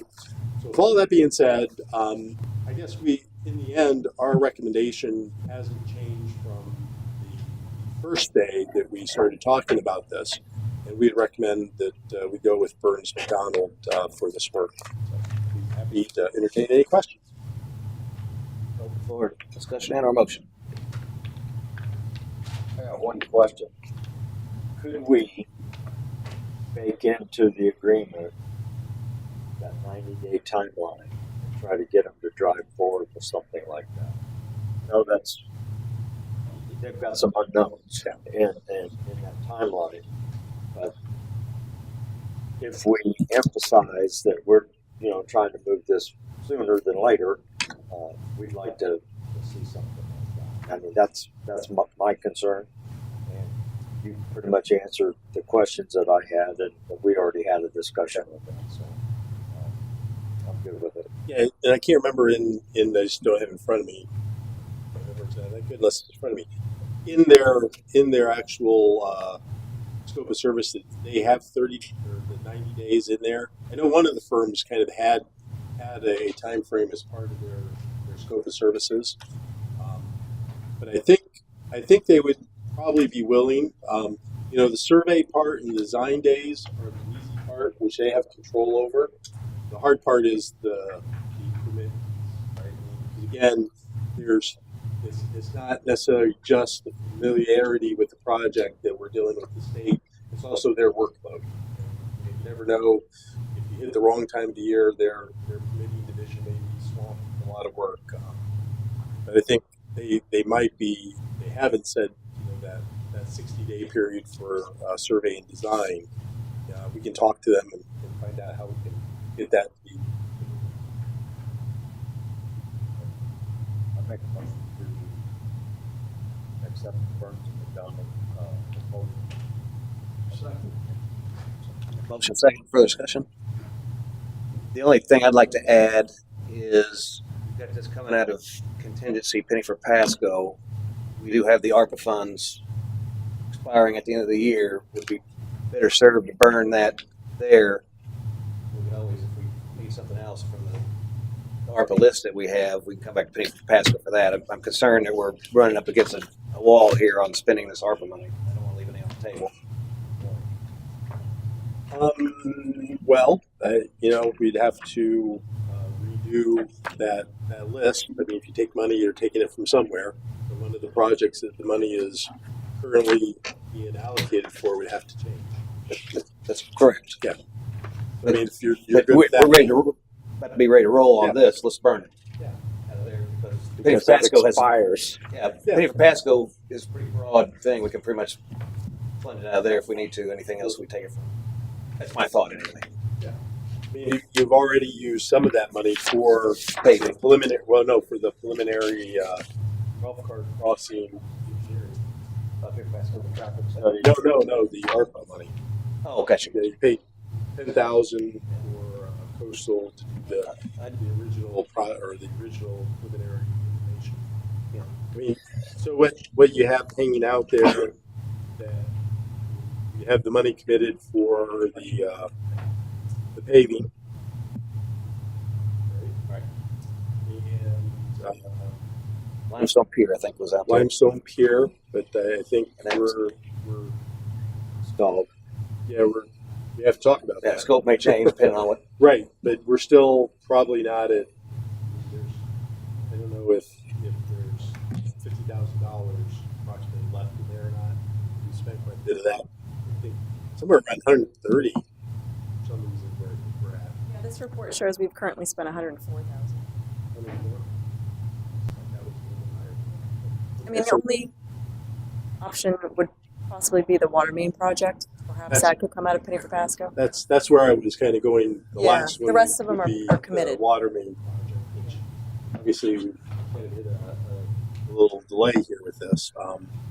That's why I'm Yeah. making the case that we go ahead and spend ARPA money on this. We definitely, that would apply. I mean, we would be able to apply that money to this. Yeah. It would qualify. Yeah, you've already put 10,000. Part of it on there. Yeah, good. Yeah, if that's what you want to do. I have no problem with that. Well, if you think it's a bad idea, I'd like to hear why. I don't think it's not a bad idea. I agree with the mayor. We need to spend it. I don't leave anything on the table. The clock is It's ticking, ticking on and that one. we got a hurricane season coming up, and some of the projects may be put on hold because of it. And Yeah. Get to a point we can spend. Let's spend it. Absolutely, yeah. So, do we amend the motion to specify? I'd like to amend the motion that we consider Burns and McDonald and that fund be funded from the ARPA funds. And I'll second that. Motion second, further discussion? Any comment from the public? Show of hands. Seeing none, move to vote. All in favor, signify by saying aye. Aye. Opposed? Motion carries. I will make a note here. It seems that the agenda numbering is off from the actual packet agendering. So how? Yeah, I noticed that when I was making the slide. I announced it as item number 3. It's actually item number 4 in the packet. Yeah, So- the main council business numbers changed because minutes are 1, consent is 2, and then so on and so forth. So how should I proceed? Should I stay on the where I'm at, or should I switch it up now? And It's completely up to you. probably less confusing for the public if I Like title. do what's actually an agenda packet. So that was actually item number 4, even though the agenda says item number 3. And so I'm going to basically add one number to each number on the agenda item to compensate for that. That makes sense? Okay, that being said, next item of business is item number 5. First reading of ordinance number 24-700, amending section 127-55 of Article 3 of Chapter 127 of the Code of Ordinances, allowing for additional recreational aquatic activity establishments in the waterfront overlay district. I will pass that to Ms. Meyer for the first reading. Thank you. Ordinance number 24-700, an ordinance of the City of Port Richey, Florida, amending section 127-55 of Article 3 of Chapter 127 of the Code of Ordinances, allowing for additional recreational aquatic activity establishments in the waterfront overlay district. Update old code references, correcting Scrivener's error, providing for severability, and providing for an effective date. I'll pass it to you for any further introduction. The council has previously discussed amending the current waterfront overlay district, WOD, zoning code to allow for additional recreation aquatic activity establishments. Currently, the code imposes limitations on certain watercraft rentals within the district, including jet skis, motorized watercraft, pontoon boats exceeding 24 feet, and john boats exceeding 16 feet. However, the proposed amendment seeks to eliminate these restrictions, thereby enabling businesses within the WOD to offer a broader range of watercraft rental services. The Planning and Zoning Board discussed the proposed changes in the ordinance at the March 28th, 2024 meeting. The board recommends the language is included within the proposed ordinance. Okay, open up for a motion and discussion. Motion to approve the first reading of ordinance number 24-700, amending section 127-55 of Article 3 of Chapter 127 of the Code of Ordinances, allowing for additional recreational aquatic activity establishments in the WOD, the Waterfront Overlay District. I second that. Got a motion second, further discussion? Yeah, I got some headaches on this, and I'm saying no just because I'm saying no. That's not the reason, as I've seen. Again, this is catering to certain individuals, and it seems like the council loves doing that, cater to certain individuals. There's a survey that's going on, unofficial, and they talked about jet skis, and so far, 73 responses, 73. Of that 73, 48 are against jet skis. Only 13 are in favor of the jet skis rental, and then 12 unsure. So those who are responding, they don't like the idea. And we have a beautiful waterfront, and now we're changing this where that's just going to be a bunch of, I think, hogwash out there with all these watercrafts just sitting there for rental. Today, as I was reviewing things, I saw a jet ski hauling butt out the river. And this is what we're going to be getting with the inexperienced people who don't know how to operate a vessel of any type. I feel we're causing more headaches and than what we realize. and we just got to be careful. We just got to be careful, and I think again, catering to a couple of individuals, and then it's allowing anyone and everyone on that waterfront to go to that same direction, and it's you're creating a monster. You are creating a monster, in my opinion. Do you mind if I have a point to clarify? I believe the notion of what was presented on the Facebook survey was totally out of context. If you would have been here at the meeting with planning and zoning, you would have understood what was actually being addressed. What was being addressed is you can't rent a center console in the waterfront district that's other than a john boat or a pontoon boat less than 24 feet. That's the restrictions that we have today. So any center console being rented in the waterfront district would not be qualified. In addition, the jet ski rentals, the individual, and I spoke with him and he sat here and talked at the meeting. He actually runs jet ski tours or guided tours or eco tours in the area. He rents them to the people. They're followed and they follow a guide.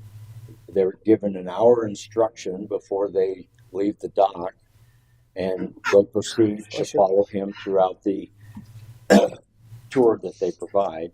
They come back. There's not any fast stuff. It's an idle zone in the river. The bayou does have about a 30-mile-an-hour zone, and what I found out after discussing with the individual was there's a jet ski company that goes into our ramp, drops their skis off, and they test them in our bayou. I think a bigger situation is maybe we ought to back the speed limit down in the bayou so we don't have people, water skiing in there and that kind of thing. But with regardless to this particular thing, it prevents business from operating in our bayou waterfront area at all. The reality is anybody can load a trailer, put it in that ramp, come from other places, and they're using jet skis in there. This particular guy that's renting these jet skis, but he's really providing a jet ski tour. He's also connected to the dive shop at Gildog's. He manages that whole thing. And because this law, it's kind of put him out of business, and he's been out of that business since probably October when it was pointed out. So the context is, if you just say jet skis, I don't like jet skis myself either, but this is a situation where this guy's doing it in a friendly manner, and I don't think he's the problem. It's the yahoos that are launching there, the shops that use our bayou as a test facility because it circumvents going out to the end of the channel, and when you're offshore, nobody really cares. But that's what's occurring. So to put it in context, I think it's been blown out of proportion. You're speaking of just one individual. This change right here applies to anyone who wants to do business. They can open up any place on that waterfront. So let's not talk about the one who may do the tours and keep everybody. You're allowing anyone else to come and do anything they want to on that waterfront. That's what you're allowing. That's the mess that you're creating with this. There's no control over it. So I totally disagree with this. Again, you're opening up that entire waterfront for any type of this recreational activity going forward. And I totally disagree with that. I agree with Tom in the respect that I understand this gentleman does the tours, and I believe that he does, and he takes them out and he controls them. I totally, that's great. but he can sell that business tomorrow, and then I can buy it and say, do the proper education, give them the keys and say, see ya. And there's no more tour. So that's what this is saying. This is saying anybody can do that. And there is the people that live on the water, that live on the bayou, that live on the river, are the ones that have to deal with that, with the inexperienced people. Not the experienced boaters. They all have their own, etc. So that's what I think Tom is saying, and I understand that. We're not talking about this is abroad. This is not saying eco tours are allowed. This is saying yes, you can rent a jet ski to anybody. That's what this is saying, and that's what I agree with him that that's I not certainly appropriate get at this that. point. But we can't prevent anybody from dropping a jet ski in that ramp today. I understand that. Unless we ban jet skis from the bayou or the river. That's not going to happen. So the reality is our entire river is a no-wake zone out to almost to just past Sand Pebble, then it goes to a slow speed zone. But the reality is we also have a police department that should be active addressing some of this stuff. So if they're going to be a partner in this equation, they ought to be addressing this guy that's testing or speed testing is jet ski. People that drop the jet ski Yeah. have got a financial interest in that jet ski. They own the jet ski. It's usually not somebody that's renting a jet ski. It's a manufacturer. It's a guy that repairs them. He's testing them. Okay. He's repairing them. I'm not talking. We're talking about again. When we're talking about one specific person, I'm not talking about one specific person. I'm talking in general, because that's what the code is designed to do. Is a general code for the rules for everybody. So you were talking. Anybody can drop a jet ski in there and do their thing. So I'm addressing the anybody. Yes, those people that drop a jet ski own that jet ski most likely. It's not a rented jet ski. They own it. So they have got a knowledge, they've got a basis for operating it, and they know the rules of the water. As opposed to when I rented a jet ski, yeah, they told you the thing and stuff, and I had no ownership in it. So you did what you want, and that was the end of it. So that's what I think is where control. That's comparing apples and oranges. Somebody who owns it is different than somebody who's just renting it for 3 hours and then hitting the road and out of here. There's a difference. If I could make a few points here, I'm going to liken this to driving on the highway, right? You got people that speed down 19 every day, right? So in order to try to address that problem, do we disallow car rentals in the city of Port Richey? Can't rent a car. We're not going to facilitate business here to be able to rent a car beyond 19. I also like to talk about this. Lost my train of thought. Okay, we're all caught up on jet skis. This is not about jet skis.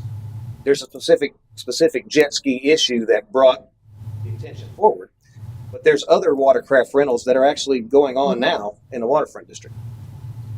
And so what the code basically disallows is you cannot rent any motorized watercraft rental, with exception of pontoon boats and john boats, 24 feet and 16 feet respectively, as long as the outboard engine does not exceed the hull rating.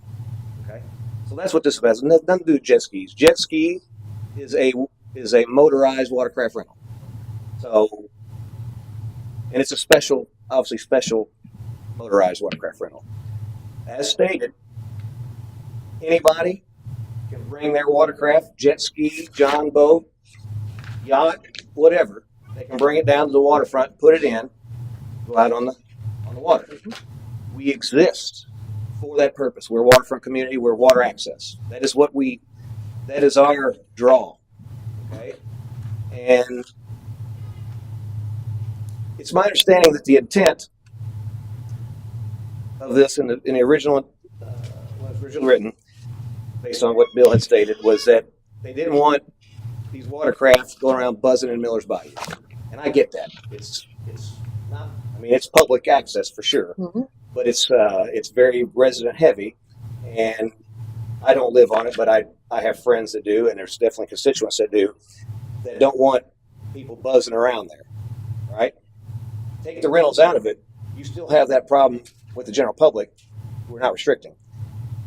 So when we are looking at these restrictions, maybe we should be looking at putting a sign up and making Miller's Bayou an all no wake zone, and using our brand new $100,000 police boat to be posted out there to write tickets and enforce that. And so that you don't have that. And I would even go so far as say if jet skis is really a special problem, that we would include that we don't allow jet skis in the Miller's Bayou area unless they're transiting a residence where they're staying or visiting. And again, they have to obey the law. So, but the easiest thing for government to do is to step in and be overly restrictive to accomplish something that we could probably accomplish in other ways, and rightly so. So I don't want to be hung up on jet skis here. And this is the problem going back to the survey. You know, the survey had some points on there. I actually have it on here. And it's number 2. Jet ski rentals on Miller's Bayou. Current code prohibits jet skis in specific boats. The company is requesting code change to allow jet ski rentals in and around Miller's Bayou. There's shades of truth in that, right? The reality is, in my understanding, that this particular jet ski rental business has been granted a business tax receipt by our city for that business 2 or 3 times. Again, I don't know the details behind it, it's my understanding. And then all of a sudden, one day comes along and it's shut down and referenced this particular code. And so that has brought it to the attention. And then, of course, as that's brought to attention, one of the things that comes out, and this goes back to selective enforcement, is, well, it's happening, you know, there's rentals going on that violate this over behind catches, right? So when these things come to us, we shouldn't use the argument that we're doing this for one individual or 2 individuals or businesses. We should look at like a problem has been identified through these individuals, and they're asking for us to review our code to see if that's really something we want to do. And maybe the answer is we don't want to have any motorized watercraft rentals at all. But I think that's, in my opinion, is government overreach and not allowing businesses to operate in an area where that's the real main purpose of the area is to access the water, get out on the water on a boat. And at the end of the day, anybody can do that. And you can rent it and do it. You just can't rent it in our waterfront overlay district. So you're preventing business within our city that really anybody can do, and you can rent it and bring it here and do all those things to try to alleviate some intent. And I believe, like I said, the intent is people don't want extra boats going in Miller's Bayou and hot rodding. Again, hot rodding shouldn't be happening in there at all. And so we need to make sure that we're policing that and preventing that from happening. The answer, I think, is not let's lock down everything. And I'm going to go back to my original statement on driving on 19 in the city. Would we even be considering locking down a Hertz rental company from doing business in the city? No, but you're considering putting a moratorium on used cars. So you're talking about, here again, on the waterfront, the used cars lot. Because they're springing up all over. That was something earlier that was brought up, one of the items. Correct. So here again, you've got limited real estate at that waterfront district. Very limited. And again, you allow one, you're allowing anyone and everyone. Pretty soon, it could be all rental, which means it's going to be a hell of a job for our police department to try to monitor. And possibly it may be a big issue for our fire department for the rescues, injuries that they may have. We have a boat ramp that we're talking about putting money. There's your access. But by providing other opportunities to allow any company to come along and just work out with any of the other restaurants, so forth, to put their businesses there, you're just you're creating a monster. You're creating more work, more opportunities for people to get hurt. And on the other side of the argument, you're also allowing opportunities to, let's say that I don't have a jet ski. I have two boats. I don't have a jet ski. Maybe I don't want to buy a jet ski to go out and do some jet ski. Maybe it'd be nice if I had that as a resident, the ability to go down to the waterfront and rent a jet ski and go out and try it for a day. I still have to follow all the laws. I could rent it elsewhere and bring it here. I could buy it and put it in here. But this would be an opportunity for me to go down and for a day rent a jet ski. Same thing for people that travel here to visit the city. Gives them opportunity to rent a jet ski. Give them an opportunity to rent a 24-foot center console to go out and fish for a day. We lock it all down here is what we're doing, other than pontoon boats and john boats. And in the reality of it is why are pontoon boats and john boats so special? We can get on those pontoon boats and john boats with those motors and get in there and just hot rod all over those by you and have the same effect. And another thing, I've rented boats before.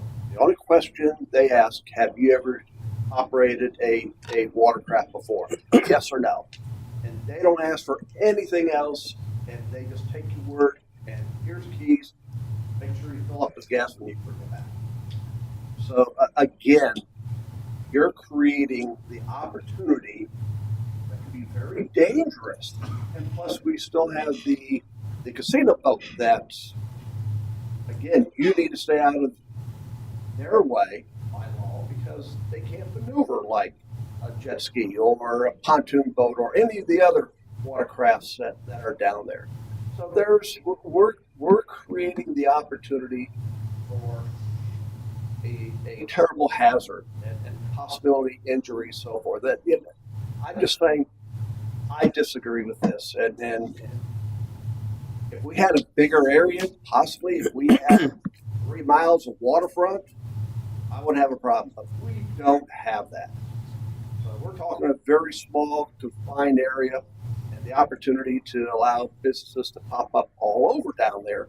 Yeah, we're creating a monster here. Yeah, I understand what you're saying regarding, I do, but we have a lot of residents that don't want it, and we are here for the residents and the businesses. We're not here just for businesses or just residents, and we have to marry those two. Sure. And a lot of the residents who are waterfront residents, that is not what they would like. That's not what they're doing. So, aside from everything Tom just said, that does not seem to be a popular thing for our residents. Okay. I can help all the boat owners. They do not want any rental down there, period. We get our gas, we head in, and when that new marina opens up, there's probably going to be another opportunity for, we motor to fuel our vessels in that area. So I don't, and my neighbors don't want to contend with the amateurs out there who's out there just to have fun, who don't know the rules, and really probably don't care, because all they want to do is have fun. And that's my concern. Okay. And I want to address one more thing that you mentioned. If we allow this, we could potentially have the entire waterfront full of jet ski rentals. That's not necessarily jet skis. Any watercraft, your pontoon boat. Sure, anything. Agreed. And that is technically possible. Just like it's technically possible based on, as I read down, number 2, multifamily residence. And this is another hot topic, and I just want to draw a segue to the similar type thinking. Right now, in the waterfront district, if you buy those properties, you can create 72-foot high multifamily residences at a 15-acre density down there now, and it would be all multifamily residences, and there's nothing we can do about it.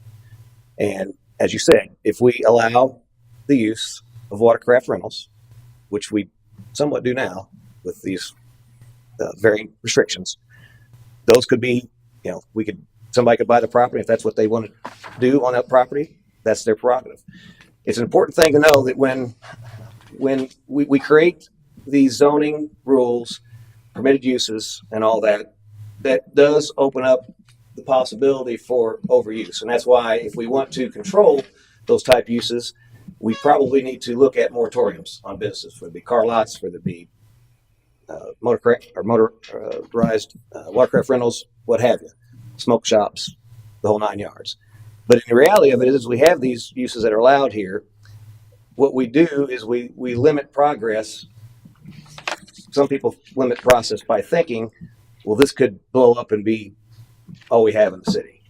And in reality, that's probably not going to happen. The potential is there, of course. It's a valid argument, although I don't think that the way that the prices of the properties and all that somebody's going to come in and pay millions and millions and millions of dollars just to have a watercraft rental. So I don't really see that as Every waterfront establishment can. Hooters can do it. All the restaurants down there can do it. The American Marina can do it. The Marina.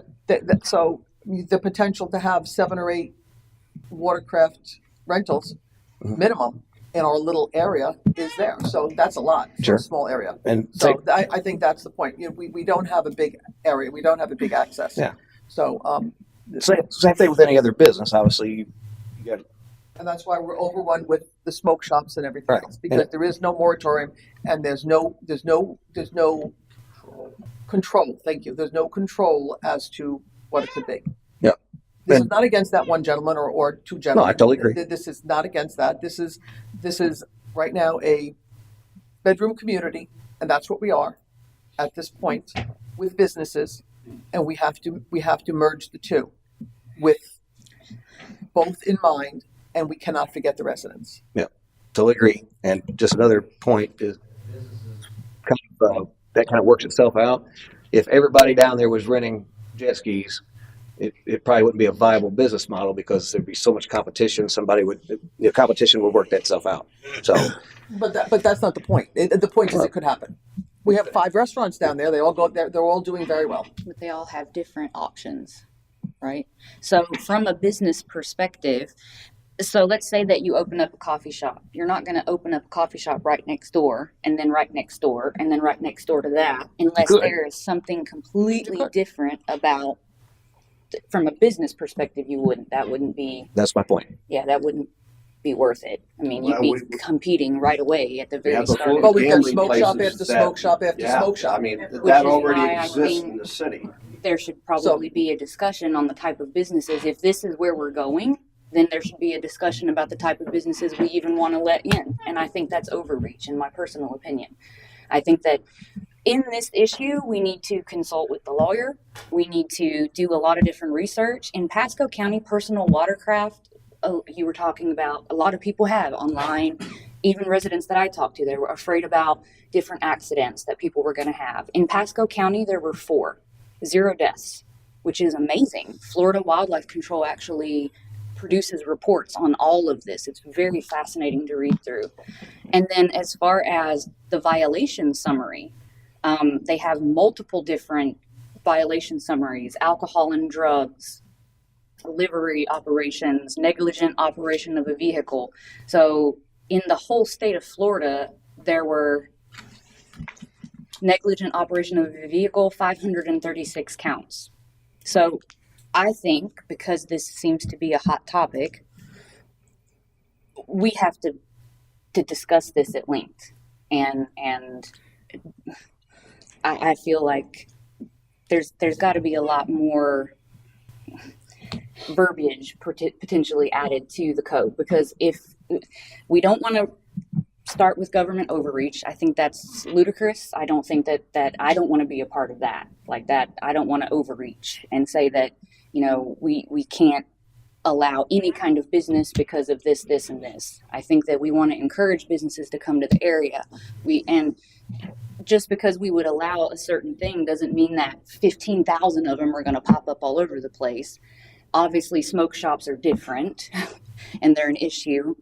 But I think we should table this personally.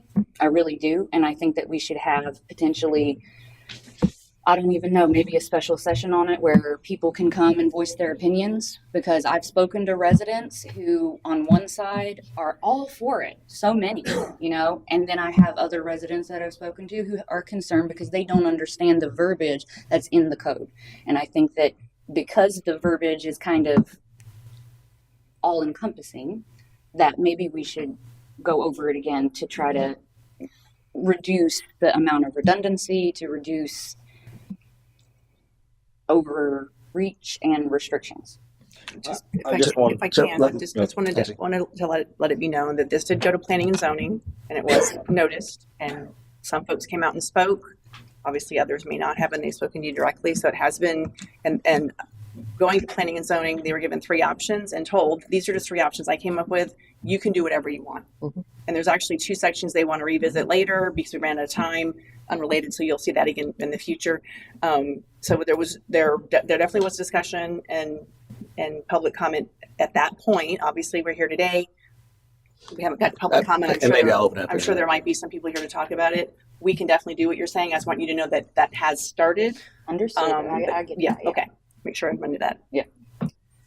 Did you have Yes, remember, this only pertains to the waterfront district. That's the dirt on the east side of the bayou. You can cross the river, Sunset Marines, a marina, American Marines, a marina. You could have an operation there. It's totally okay there. So what we've done is restricted it to location, but you could still end up with the same result at these other locations. And the particular kind of jet skis, let's assume this is going to be a give you the keys and drive kind of jet ski as opposed to an eco tour kind of jet ski. The particular devices or watercraft that they're using are not the real hot rod type jet skis. The ones that you're in the rental service are probably the more tame kind of jet skis.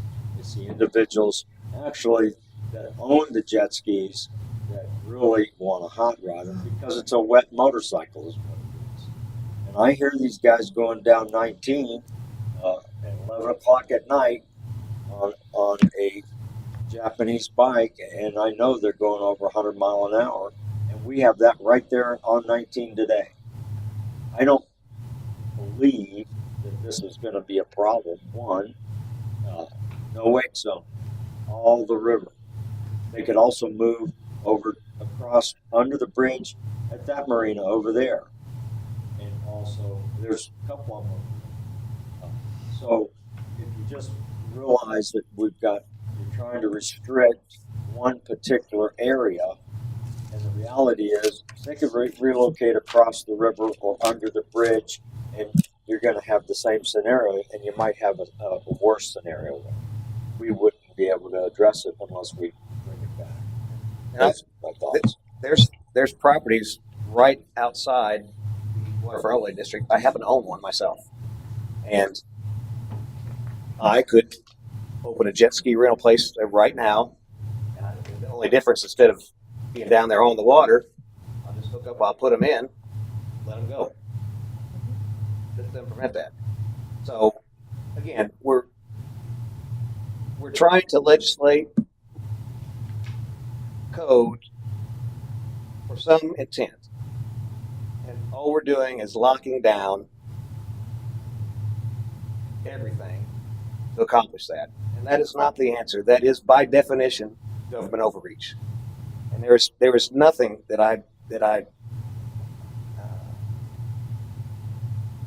there's nothing more disconcerting to me than the government stepping in the way of my free ability to enterprise.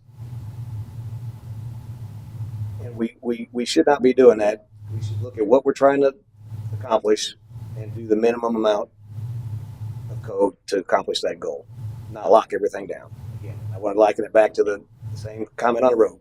We would not be having this conversation about renting vehicles, and that they speed up and down 19 all day long. So you don't have any problem with the smoke shops. You don't have any problem with all the used car lots up and down 19. You don't have any problems with 777, those gambling go to halls. I have moving from store, another store, another store. I was at the shopping center there, Congress and Bridge Road, and I couldn't believe those little hole in the walls that are. And again, it's ridiculous. No, it's ridiculous. And I think those are all great points. And we brought up looking at moratoriums on business. I think that's a very real thing we should be discussing. So we should go ahead and allow this until it gets to the point where, wow, we've done the same thing at the waterfront district. And now it's like, okay, let's do a moratorium because of that. You know, my concern is you're allowing too much. You know, We aren't allowing it at all. That's the problem. You can't even have one now. We're not even at a point to discuss moratoriums on this because we don't allow it at all. Can we build it into this? Can we build something like that into this? That's, I think, the question. Instead of waiting to the point till we need a moratorium, is there something that can be built into this? Sure. That's what we're here for. This is language suggested, recommended by planning and zoning to this council. This council can disregard it. We can start over. I don't want to start over. I think use what was there and rebuild and and change what. This is just a recommendation, so you're not stuck with this. You don't have to use this exact language.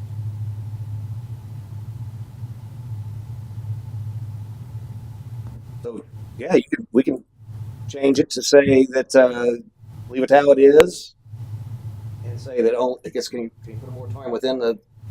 We'll talk more about moratoriums on Monday. They're very specific for specific. Well, can you lock it down to the zoning yes. thing as So use with only. You could make limitations. You could the big thing seems to be jet skis. Perhaps we more directly address jet skis.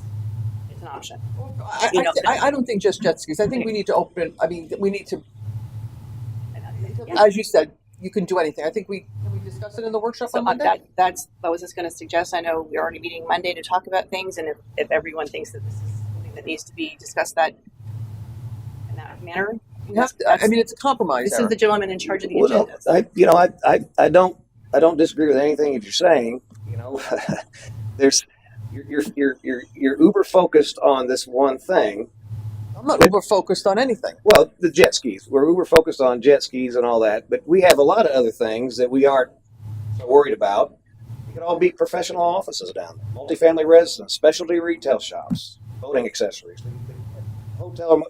The whole thing could be overrun with that. You're locking it down. We brought the issue forward, right? There's two. I know one's waiting to speak now. The other guy's not here. Both of them are planning and zoning. Mm-hmm. That's the only two that I know of. So I think it's somewhat obtuse to think that because we change this, that all of a sudden they're going to be lined up the door to get business tax receipts to open up watercraft rentals down there. But they might in a year. And you're talking about standalone hotels, coffee shops.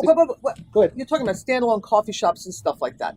That doesn't impact the residents all over. That impacts the waterfront district alone. So that you can't. Again, you're comparing apples and oranges to get your point across. That's not the point. No, these crafts impact the residents that live there. The coffee shops, you can if you want to open 10 coffee shops down there, feel free, because it doesn't move from store to store, resident to resident, neighborhood to neighborhood. Right. They stay there. Right. It's different. Do you think the residents wouldn't have an outcry if we allowed the entire waterfront overlay district to be coffee shops? I don't know. I guarantee you that there'd be a problem with that. We just recognize that their multifamily residence is a real problem, right? I've never seen something you don't like have that, a and they don't even know the real coffee shop. I'm just saying, there's lots of things that are being restricted here or allowed here. We're focused on we don't want to open up at all any jet ski or. Okay, well, I'm not uber focused. I've asked for a compromise. I've asked about it on Monday. Okay. So continuing to say I'm uber focused is incorrect. Well, no, what I'm saying is we still talk about it on Monday, but I don't think that needs to. Why do we hold up the first reading? I guess. Let me just give you an example. Let's say we go with the first reading with the intent we're going to talk about moratoriums on there. We've done this. We've had a long conversation. I don't know what the time is, but we've talked a lot about it. All we do is we provide more government red tape because if we push this back, we got to talk about it all over again. You know, if you don't want to do it, vote no. You know, I don't know why we need to table it. It's got to be a second reading anyway. Yeah, I'm going to. let's do this. Let me open up public comment, and then if we need to talk about more, come back. Anybody like to speak? Sure, I'll let you go first.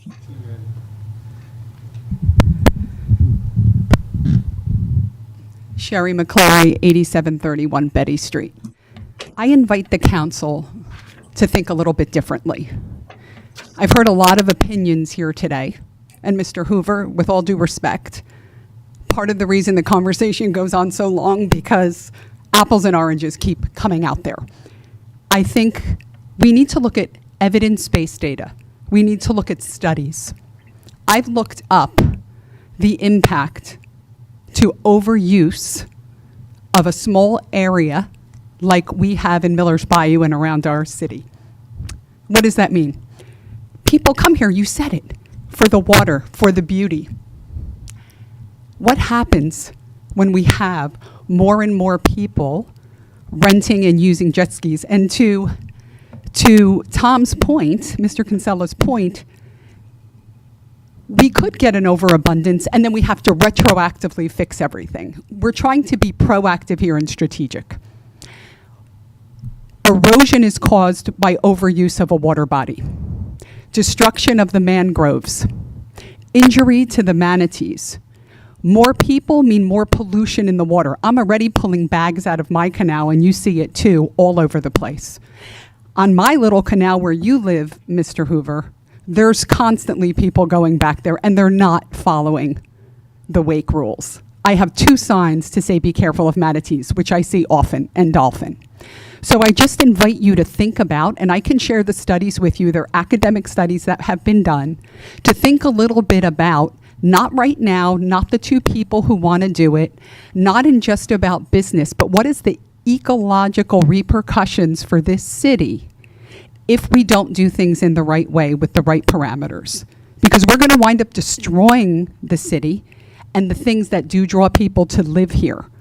So I just challenge you to think about that, to look at evidence-based data and the studies of erosion, of wildlife destruction, of the damage that can be caused from the wake, the pollution, not to mention the sociological aspects of the noise and the things that the residents want. So it's not just about the residents, it's also about the long-term health of our waterways and water body around here. So I just invite you to think about that, have a deeper discussion. I feel there's always urgency to make decisions all the time in these meetings, and I always wonder what's that undercurrent. Is that government overreach with talking to citizens and jumping on 1 or 2? So I think we just need to be cautious. This is what people are talking about in the city, is that certain elected officials are talking to 1 or 2 people and then pushing for decisions in these meetings. And I think we need to spend more time looking at the long-term repercussions for this city. It's a strategic view. It's not this year or next year and getting businesses in. It's what is the plan for the long-term health of the city, including the ecological aspects, which is the draw. Okay, so I just invite you to do that. Thank you. Thanks. Chris, welcome. Chris Mayer, 5342 Blue Point Drive. I've owned my home there for 9 years. I'm on Miller's Bayou. I own 2 jet skis. I've got 7 kids. We enjoy the bayou. We enjoy the waterways. I've never experienced, and I'm front seat on the bayou, even the people who go out there and test their jet skis at 11 o'clock on an off day, anybody causing the problem that I have to complain about, okay? I spend a lot of money and time with my family over in Newport Richey. You know, I was very frustrated when I came here and I sold my Polaris because I couldn't drive it on the road. The cops told me you can't drive it on the road, so I bought a golf cart. You know, then 6 months later, you can't cross the road or we're going to lock you up. And I thought, man, this sucks. So now I'm spending a lot of my time over in Newport Richey, spending money eating, having fun with my family, spending my money over there versus over here. And this is where we need to think out of the box a little bit. We've got the best possible waterfront here around. And we're like, we're going to hold it so tight like this, we're going to choke ourselves to death. You know, I came to Florida 9 years ago, visiting Tampa, doing a tour, a jet ski tour with my son. It was 5 jet skis in a row. The guy led, we followed. You know what? We didn't get fast till we got out in the middle of the water. But you know what I did? I got so excited about the water, I drove down through Port Richey and stopped here and bought a house. Now I bought my second house in Port Richey. Now my whole family's moving down here. And yes, for you all to understand, we're car dealers. We like the car business. We make our living selling cars. And I told you about this, Cherokee. We're coming here. We'd like to open our business here and spend our money right here in Port Richey. We don't want a little dive junky car dealership. We want a nice one. I encourage you all to think outside of the box. I really do. Tom, I can appreciate your opinion about the jet skis with your experience with law enforcement and that.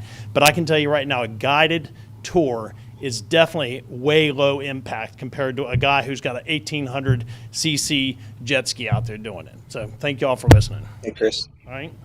Anyone else like to speak? Sure.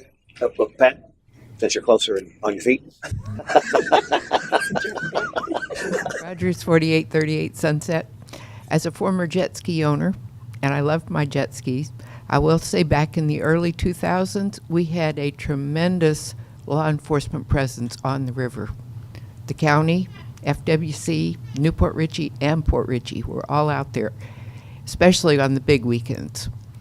But there were at least 2 out there every weekend. And I don't see that anymore. I'm not real sure why. I'm sure it has something to do with budgets and things. But I've seen many jet skis come up the river, going either way, wide open. And, you know, where I am, it's real wide, and it's not real damaging, other than they shouldn't be doing it. But then there's some boats that do it, too. And we just need a presence.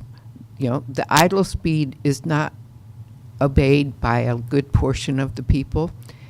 Put up more signs, explain to them, maybe post that, you know, the fine is X number of dollars if you get caught doing this. Anything that might be a deterrent for that, because that's what we might have control over. The rest of it we really don't have control over.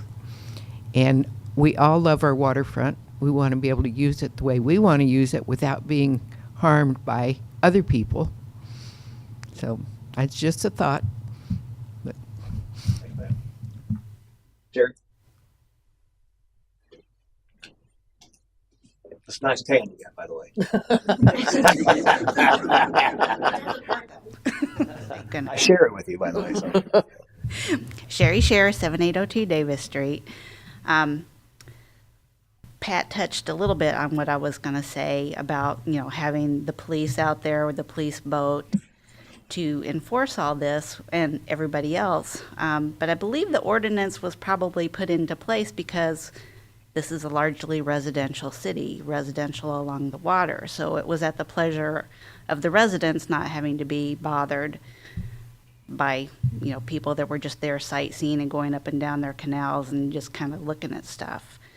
But I also wanted to touch just a little bit on, because I did watch the presentation where the gentleman came up here, and I realize it's his business, and I can appreciate him having to be upset over this. But he didn't do his due diligence, you know, to find out that we didn't allow jet skis.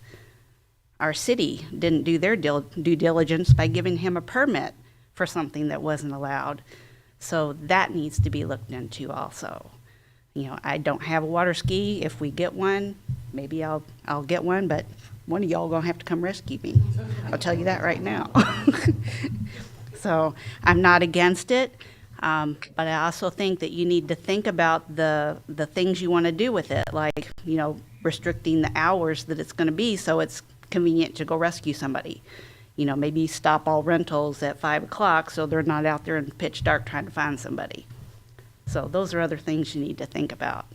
Thank you. Before I open up another one, you mentioned the that's slipping my mind now. I'll come back to it. Does anybody else speak? Bob. Good evening. Tim Lowe, 5349 Bridge Street. I'm here on behalf of Port Richey Marina and Rentals. We rent boats at our marina. Currently, we only rent pontoon boats. It's 22 feet. We would love to rent other boats. We have no intentions of renting jet skis. We would like to expand our business in rentals because we feel it complements the waterfront overlay district. People can come in, experience the waterfront, go to the restaurants, see the stilt homes, see the barrier islands, and enjoy that. There are residents, some of our customers are current residents of the county or the city, so it's not just other people, tourists coming in. It's not just unexperienced operators that rent the boats. We do qualify our customers to make sure they have experience and they know how to operate a vessel. They've taken a safe boaters course. We want to protect the waterfront. We want to make sure it's clean. We want to make sure the residences are respected as a result of that. So I'm here to say we'd like you to approve this amendment to allow additional watercraft to be rented in the waterfront overlay district, because they are allowed in other parts of the city. So why restrict it to the area that is mainly commercial, that is better suited for that? So, If you might add color to the process when a customer comes to rent, because I think there was some concern that you just show up down there, sign a form, you give them keys, off they go. Sure. I mean, I can't speak to other companies, but the way we do it is we have an online booking system where you have a series of questions that you have to go through, paperwork you have to fill out that kind of pre-qualifies you. But when you show up, our staff, some of which are captains, will qualify that customer. And we're not afraid to deny somebody a rental because we've got an investment in that business, in that equipment. We don't want them out there giving us a bad name. We don't want them out there damaging, the waterway or our equipment, right? There's been a lot of talk on social media. That's probably the biggest regulator for us as a business. If we've got a boat out there that's acting erratic or against the rules or the law, people fire it up on social media. It hasn't happened to us, but I've seen it for other companies or other instances. So I think a business that's renting a boat is going to be highly, highly regulated by the public and by social media and by insurance, right? Yeah, that's important point. I want to doing that. People are not just going to go into that type of business and just buy that equipment and just put people on there that they're going to destroy their equipment, right? And if there's, I don't know, do you guys ever give any rentals to people that have no boating experience at all, and you give them a little? No. Oh, here's the. I mean, we teach them and train them as if they don't have experience, but if they haven't driven a boat, we won't let them take our boat out, right? I mean, Is this through Freedom Boat Club, or are you separate from that? Because I know you did have Freedom Boat Club there at one point. this is separate. We do have a few vessels from Freedom Boat Club. I'm unaware if a boat club falls under this restriction of this ordinance, but I can speak a little bit about their business model. They actually take every member out, regardless of their experience, with a qualified captain and train them on how to use that boat, how to dock that boat. They spend hours with. My daughter was a member of that, so that's why I asked them. Yeah.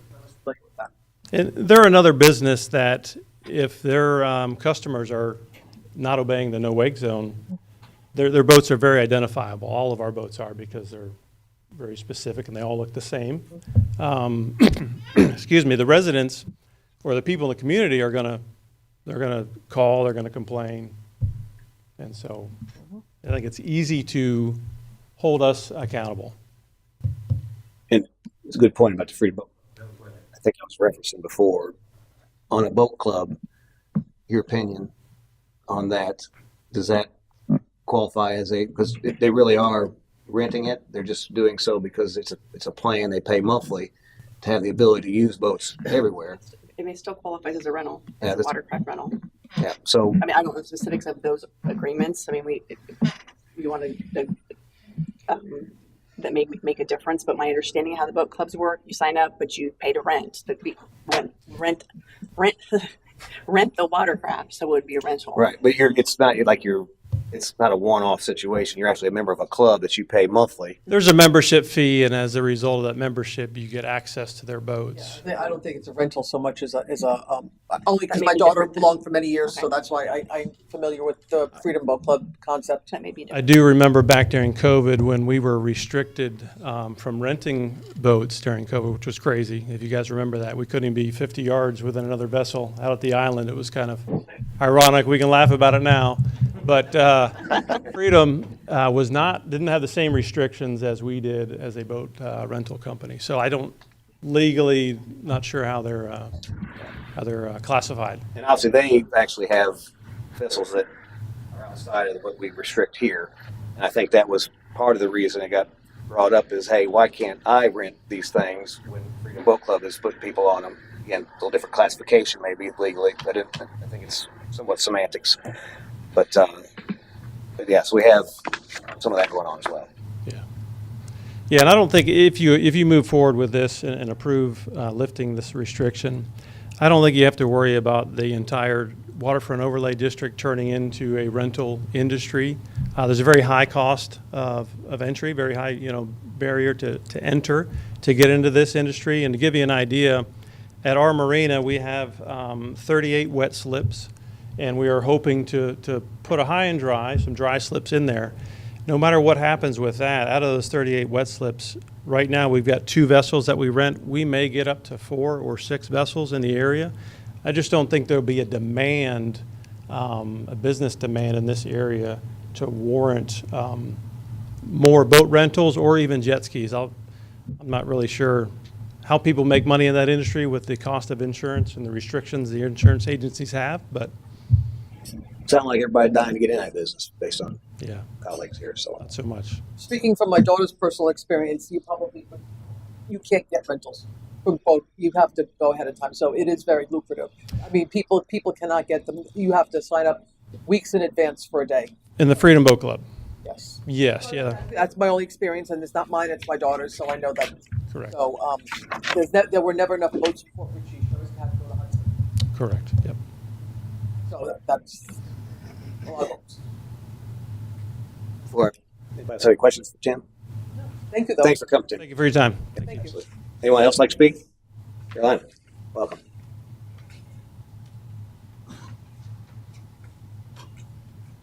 Caroline Gonzalez, 8648 Candida Lane. I do not have so much knowledge in this. This is actually my first time of hearing it, but I want to just say a little something as a resident and a consumer. My husband and I were drawn to this area because of the water and all that. And we do also spend our money in downtown Newport Richey. We'll go there, we'll frequent, we know people, we're professionals. And we are not going to be crazy if we decide to go and rent a boat. My family is from South Florida. His family's from New York, all that. And when they come visit us, we go to Dunedin or Clearwater, or if they want to go fishing, anything like that, because there's really nowhere that here we can actually go and just say, we're going to rent something and go, or, anything like that. So we're always traveling, living here. So it'd be nice to go, because we always go to Hooters, Whiskey Joe's, Catches. It would be nice to have some place that I can just say, okay, let's go down the street and rent a boat, go with the family, things like that. We do have a bait shop that I've always seen there, but really there's no really fishing boats that you can go out in either. So I understand that it is a residential town, waterfront and everything, but we're going through growing pains, and maybe like with limitations, yeah, like you should have some like not so many jet skis or wave runners, anything like that. But just little by little, but try it out. Let's not close ourselves and say no, because as a consumer, I spend my money in another town. We can spend it here. And talking just a little bit out of multi-family units and stuff, I live in the townhouses behind Walmart in Avila Bay. I know a lot of people don't like those because it brought a lot of traffic to Old Post and all that, but honestly, there's 110 units. We're all consumers, so it brings money and it brings people. So it's just my opinion. Thank you. Anyone else? Okay, I'll bring it back. And I remember now I was going to tell you, Sherry. So you mentioned about that jet ski tour company that he didn't do due diligence or whatever. So his argument was all along is that I'm not renting jet skis. My tour consists of jet skis. They aren't free to roam. They get on there. He takes them around, follow the leader type scenario. And so he was under his understanding, he was not abusing this particular section of the code. He was actually okay because it was a tour boat charter. He just provided individual jet skis. So right. Well, if you want to come up to the mic if you want to. I really wasn't going to engage, but I'm happy to. No, I'm not trying to be difficult on here, but they're jet skis. They're not boat. It's not a boat tour. So again, they got shut down, right? So it finally came out or something came out. So that's why I'm saying something got lost somewhere, and who was to blame? Was it him for not knowing that he was operating jet skis? Or was it our city for giving him a permit to operate jet skis when our permit said no jet skis? No question, there was some misunderstandings there. So that was my point on that one. Yeah, I just wanted to let you know that was his angle on it. I guess. Mm-hmm. Thanks.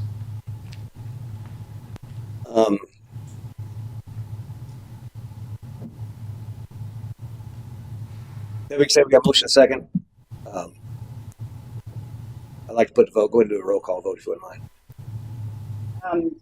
Did you have more discussion? Yeah. Okay. Go ahead. Councilman Gonzalez, what is your vote? Yay.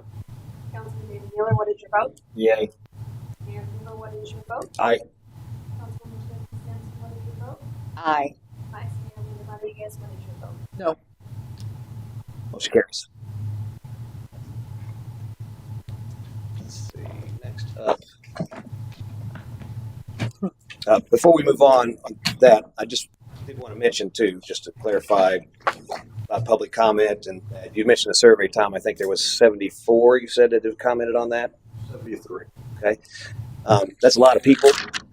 This was a notice public meeting here, but prior to that, it was on planning and zonings, and there was a few people there.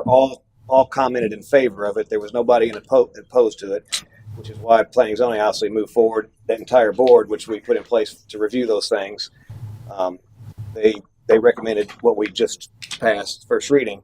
And so this is the follow-up to that, where we are taking planning and zoning's recommendation, and we have, again, notice public meeting. We did have several public comments, fairly balanced, I might add, but nowhere near 74 people. And I don't know if we said 48 were dissenting or something. I would encourage you to reach out to those folks that eventually you're serving. I don't know who they are. I don't know if you keep track of who they are. It's anonymous. I mean, Anonymous, okay. I keep an address. There's an address that's on there, but I don't yet just verify Sure. that they're city residents, Yeah. but it's not. Well, I would implore, if you're watching this after the fact, I would implore you to show up at the next meeting that we have on the 23rd, which was be the second reading, so that we can hear from you. I'd love to hear your comments. That's the purpose of these meetings. And so it disturbs me a little bit to hear folks talk about rushing things through. Government is slow, painfully so. And the last thing that we need to do is continue to have these meetings over and over and over again, waiting on public comment. Sometimes, if nobody shows up, that is public comment. They have no comment. So if you're interested in what's going on in your city, I implore you to reach out to us directly via email, cell phone. You have mine. Blow me up. I work for you and will continue to do so. And I want your comment. Show up at the meeting so we can hear you, so we can make effective decisions. But I don't want to drag things on forever. We've got a lot of work to do, and it's a lot more important than watercraft rentals in the bayou. So, Can I just add to that? I'd be happy to let you have the floor. Calling you individually is the same as putting it on a survey. It's an individual commenting to you. They don't necessarily show up. You make a lot of decisions, which we all do. I say They don't get made in a vacuum. So. Huh? They don't get made in a vacuum. I have no decision making authority. And that's what this questionnaire is for. This is not made in a vacuum. So just because they did it on there does not mean they have to come. I would love them to come, but I'm sure they're not all going to, just like all the people that you speak to do not come as well. No, So, agree. this is their voice, because a lot of people, they work, they have children, they've got football and baseball and soccer, and they've got to work in the evening. They can't, unfortunately, I raised a family here, and I was unable to come to the meetings until they were all grown and gone, and everything's going to happen. So, yeah, that is their voice. I'm not making So- light of the survey results by any stretch. The only thing that I would comment on survey results is it was an It's not really a survey, it's me asking the question. Right. And it's just put in that format because it's easier for them to communicate with me. Sure. So I cannot go around house to house like y'all do sometimes because I just don't have the time.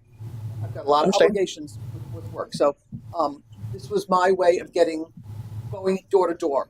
No, and getting feedback. And I applaud your efforts. Absolutely. I think it's very important to engage with citizens. Yes. Absolutely. And so I definitely am not making light of the survey. The only comment I would have about the survey is it was an unsanctioned survey. Yes, it is. Unofficial, absolutely. It was very limited in its question, so there was no. Well, I did it specifically like that to be non-biased. I do not want to give them my opinion. I want to know their opinion. Exactly.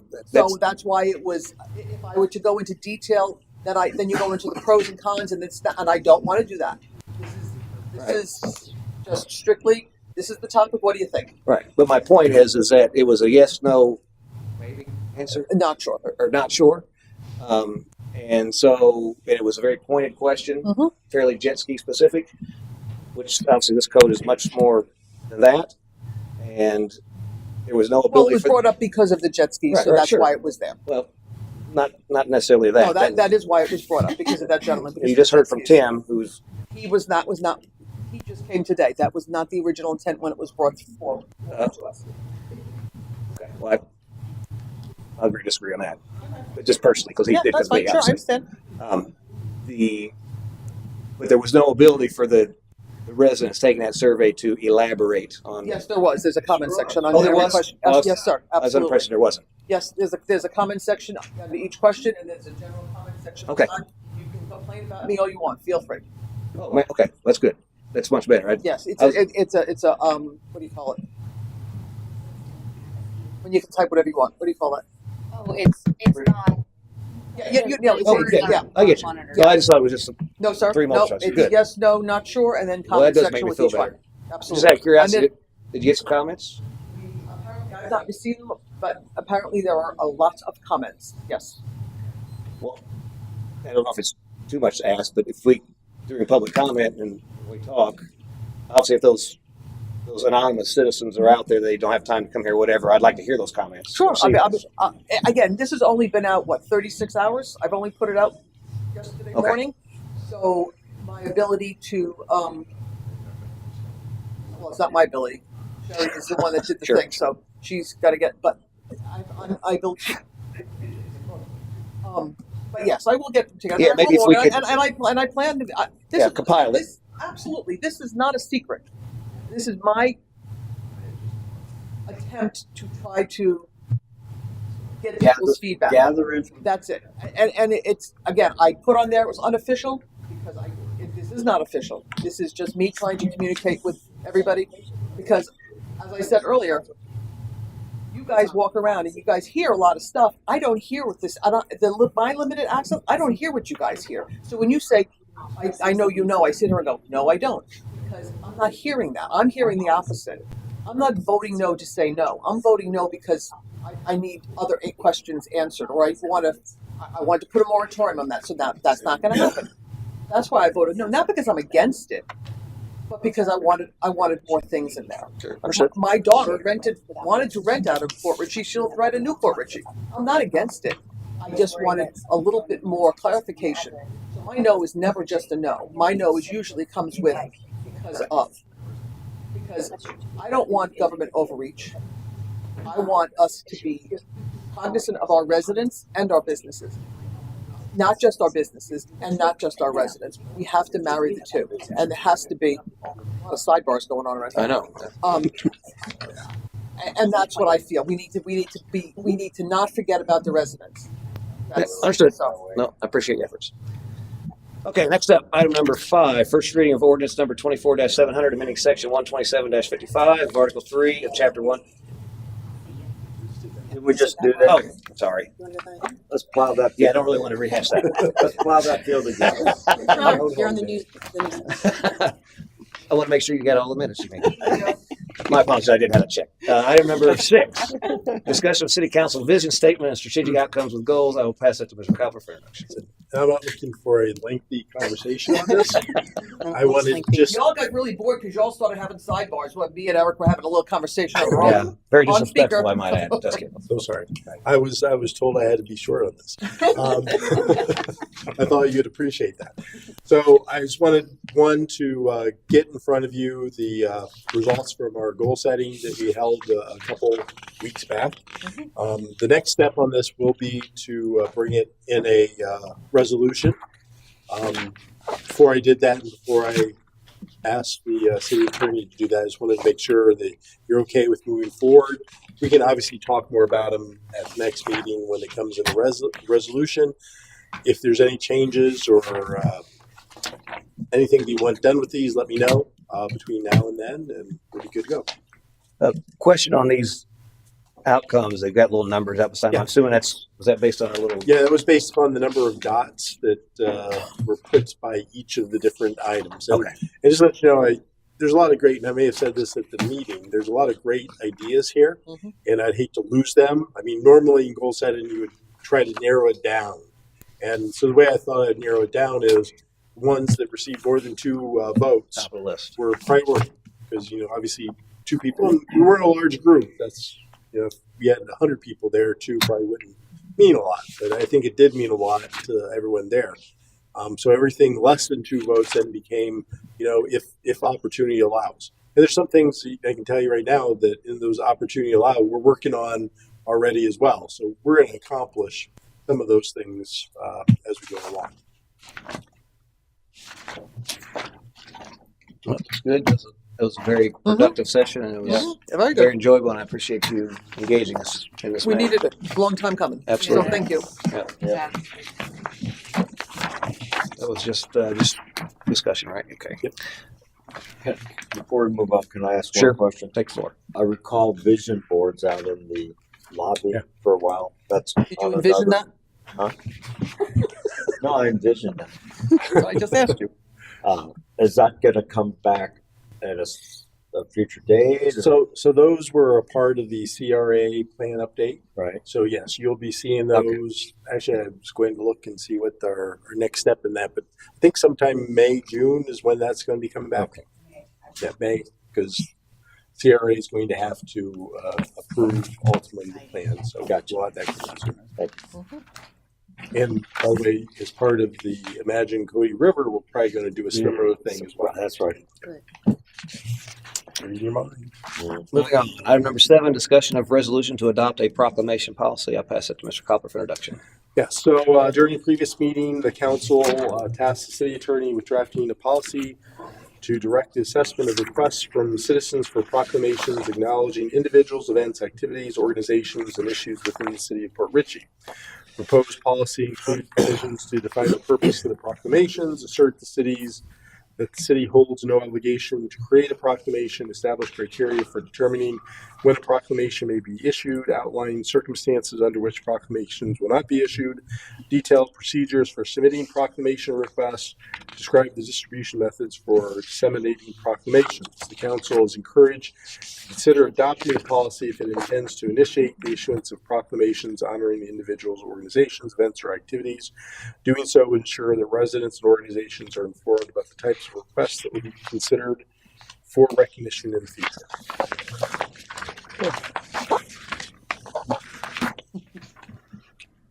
Open up for discussion. Yes.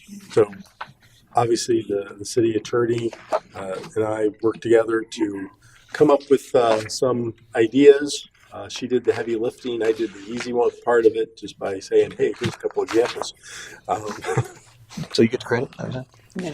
If he didn't find good examples, where would he be? No, he found a number of examples, and so we kind of read through them and kind of morphed what we thought seemed appropriate based on the conversations that it wasn't a long conversation that we had, but based on the conversation you had, and what we thought you were looking for. I like that. So that all proclamation requests must be submitted in writing to the city clerk at least 2 weeks prior. I think that's really good because that gives a lot of time to prepare. Well, yeah, depending on if it's something that I need to prepare or if the city attorney needs to look at, there needs to be ample time for that to even get it ready for the agenda in that time frame. So. And that writing, I guess, that include email requests as well. Yeah, and it does actually ask them to send a sample of what they want, which would be ideal. That way, all that would happen on this end would be, what's the criteria? Does this qualify? Okay, it qualifies, let's go. Versus trying to draft something to honor someone that we don't know or some event that we may not be part of. So hopefully if this goes through, that will happen. But it doesn't indicate, a specific way to provide it. I don't remember what we said. Just submit it in writing. So email is probably fine too. Unless we don't want it to, we can say it must be by U.S. mail. Oh gosh, that's so limited. I just want to make sure it didn't. It doesn't limit. It doesn't exclude any email. Fastest way. Right. I looked really good. I didn't see anything that jumped out at me that I'm really worried about. Looks good. Me either. Motion to approve. It's just a discussion. But I don't want to bush anything. I like Next time. But I like your way of thinking. I'll tell you that right now. Let's just go ahead and knock it out. That's different. We expected more conversation. Yeah. So Okay. that's why we. I think it's great. No, you don't put your heads together. You do good work. Okay. Remember you said that. Write that down. In public. Yeah, that's right. All right, so we'll bring that back. Sure. That concludes our council business. Moving on to old business, discussion of old business. Is there any comments on old business? So I had a question about the emergency operations plan. I wanted to know what step we're at right now with that, Mr. Cutler. I know, putting you on the spot. So, and I may have said this the other day when we were talking about this, that, to do a true plan is going to take probably up to 2 years. I mean, there's a lot of work that goes into a full comprehensive emergency management plan. Last time I looked, June 1st is approaching. So we are working diligently to put together at least one section of that plan, which is our hurricane preparation and such. And so that's what we're focusing on right now. And internally, we're in the process of kind of collecting in writing what we've been doing. So we know what each group has been doing. And that's, we like plans. We like to have things in writing. We like to be able, because you train to what you have in writing. But we've had a lot of people that had a lot of experience here going through hurricanes. So they do have a good understanding. We just need to push it all together into a comprehensive plan. And so I don't want to give you the thought that, we don't have people know what to do. We just don't know in writing what to do. And that's kind of the intent of having these plans, that should someone be on vacation, we know what they're supposed to do, and the other people can fill in to do. So we're working on that. We'll have in the very near future that hurricane plan all put together in writing, and we'll provide obviously council a copy, because you guys have a part in this as well. Should we have to declare an emergency, you have a place. And so, what about an EOC too? Pardon? I can hear. An EOC. Yes, well, it's right here. Yes. The fire department works very closely with the EOC during hurricanes, and they have in the past. I mean, Yeah, it's very well organized. And there's two different. So the real EOC is in the county. I mean, that's where the state centers the authority of that. We're going to have an EOC here as well. So we can make sure that, the things that we need to get done as a municipality under the umbrella of the county operation plan, we can do. I think it's important, especially pre-disaster, to have an EOC up and running so we can start making sure our resources are where they need to be. Again, these are things that, already the police and fire, they do have operational plans that are in writing. Right? So they know what they're doing. It's just trying to get it again all together so we all know. Yes. We all know how to operate when it happens. During the event, probably very little is going to be happening in an EOC. But then the recovery phase, we can then start providing, I think, a lot of good resource to our residents because we'll know what's happening on the ground before some of the county folks are going to know what's happening on the ground. And we'll be able to make sense of that and be able to get it out. So there's value in having that joint EOC for all of our operations.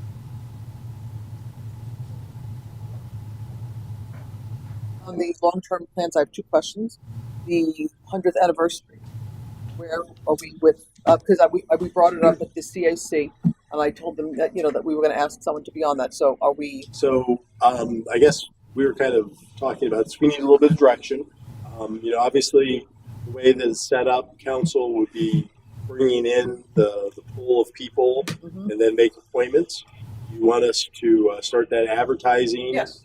And how again, the way that it's conceived is council, nominates from the pool of people that they bring forward, right? So do you want it to be coming from you individually? Here I have 5 people that I would like to put forward into this group and then work through that. Or do you just want, the city to be kind of the repository? So we say, submit those to us, submit written interest to the city clerk by this date. Then we can get it out to all of you and start. I think if we all do it, then it's going to be all 5 different. It's going to go in different directions. I think I can direct them to you. Yeah. I can direct my 5 people to you, and so can Cherokee, and so can Dave, etc. Okay. So yeah, absolutely. So what we'll do is we'll start that advertising. We'll request that they submit something in writing of interest to the city clerk's office. We'll look because if I'm not mistaken, it's May 18th. 2024, so 1 year to the date. We'll try to get that in for you to start making those appointments the first meeting in May. Would that be an acceptable? Yeah, that's fine. timeframe? Yeah. Okay. Yeah. And I, of course, include the employees that need to be. I don't know if they need to be part of the committee. I don't know how you want to structure that. Well, the city manager. Obviously, police, fire. City manager has been volunteering for that, if I'm not mistaken. I heard it's in writing. I heard the city. They were very smart. I heard the city attorney, is very interested in 100th anniversary. I nominate Nancy Meyer. Pay me. I second that. But you're absolutely Pay me right. for my time if you really want me to come. There are. I remove my nomination. Volunteer position, though. Yeah, that's right, the volunteers. There I'm sorry, are- I don't have time. there You are don't do volunteers? Okay. Pro bono? All right. Yeah. Let's There are start that employees process. that are interested in working as well. They may not be, members. They may be ex officio members because they want to be a participant. And what we talked about at excuse me, I'm sorry. What we talked about just because you're on the, let's say, we said 9 people, I think. Is that correct? Whatever the number was. CAC's 9. No. For This committee. Okay. It is 9. For the 9 people on the committee, that doesn't mean it's only the 9. The 9 can come, and then my other 5 people that don't get on can sit out there and be part of it. Because we're going to need volunteers. We're going to need people. Sure. So just because you're not on the committee, if you don't get on the committee for whatever reason, there's not enough room. Absolutely, we want people to be included and help us as well. Perfect. And I have one more. I'm sorry. Are you thinking about maybe pulling in the historic committee too, since it's going to kind of wrap around that? We're gonna pull in every committee. Yeah. And I also not necessarily as a member, maybe as a member. I mean, but As a resource. absolutely. And then I do know that the German American Chamber, oh my goodness. It's been a long day, y'all. The Port Richey Chamber of Commerce also is interested in helping out in any way that they can. Right? Perfect, very good. And then the last question I had was Boom on the Bayou. How are we going with that? Are we going? Yeah, so staff is working to fill out everything that needs to happen. Okay. We are starting, actually, the attorney reviewed, Sal put together a brochure for sponsorship based upon our policy. City attorneys reviewed it. We had to make a couple changes, and we'll be getting that out to start looking at additional sponsorship to try to improve what we're doing. So we're moving. Thank you. That's all I had on long term, but I had one more thing to do. Sure. I'm sorry.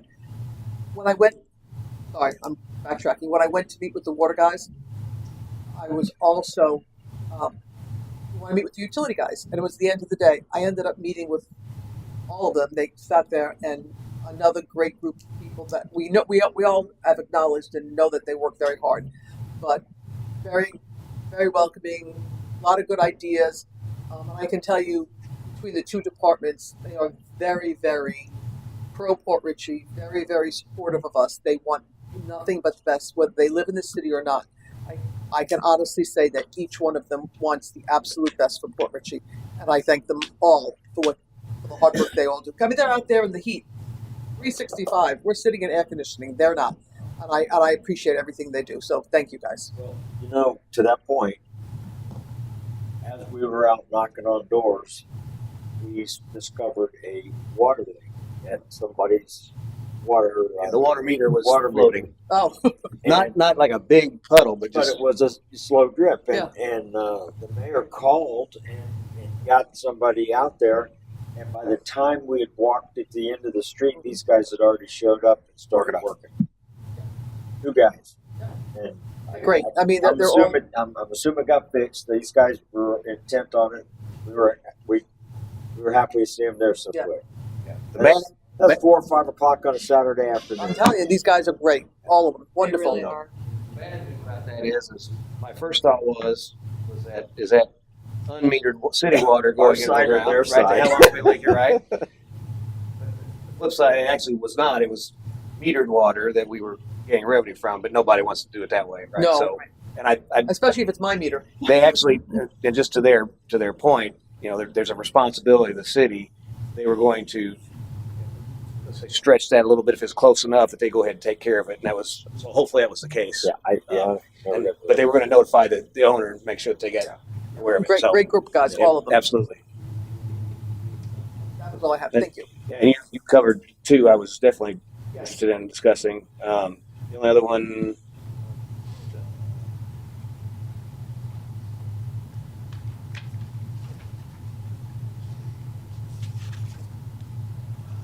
This one, the comment that end of water line flushing systems. I saw that there was one already installed. Yeah, just recently over there in Arrow's. Yep. And of course, there was houses in the background. So, just it's like a blue thing that come off. That is a cover, or it operates inside of that cover. Or? I don't know if it operates. Does it operate inside of it? So, where does the water go? It just kind of oozes out, I guess. And so, as it blows out and there's sediment in there, I guess, does that sediment pile up in there? Or how's it? Do they have to clean it out once in a while? I'm just curious. Once in a while, they'll inspect it, but you know, after a while, you won't have that sediment. Initially, when they install it, they blew off the line first, then put it on. As long as it's blowing off occasionally, you won't have Minor particles here and there. Yeah, minor particles that will dissipate in the ground. So if you don't have enough now, you don't have enough now. Was that close to that guy who published that? Yeah, his next question was it. Is it close? That was to at the end of that Yeah, run. that's why Right? we put that one in first. Okay. Good. So that should hopefully solve that problem. Yes. Thank you. And we're already looking to do Limit Drive. We talked to the owners at the end of Island Drive. They were talked to, and they weren't interested in having a unit at that time. They had no complaints about the water system. So we're going to move. We have 3 more, and the next one's going to go at Limit Drive at the end of Limit Drive, which is another dead end line. Great. Thanks for getting on that fast. I mean, that's agile government at its finest. So, quick as we can get the information to you, quickly get it fixed, we move on to something else. That's all I have. Anybody else? If not, look for a motion. Motion to adjourn. Second. Motion second. All in favor, signify by saying aye. Aye. Aye.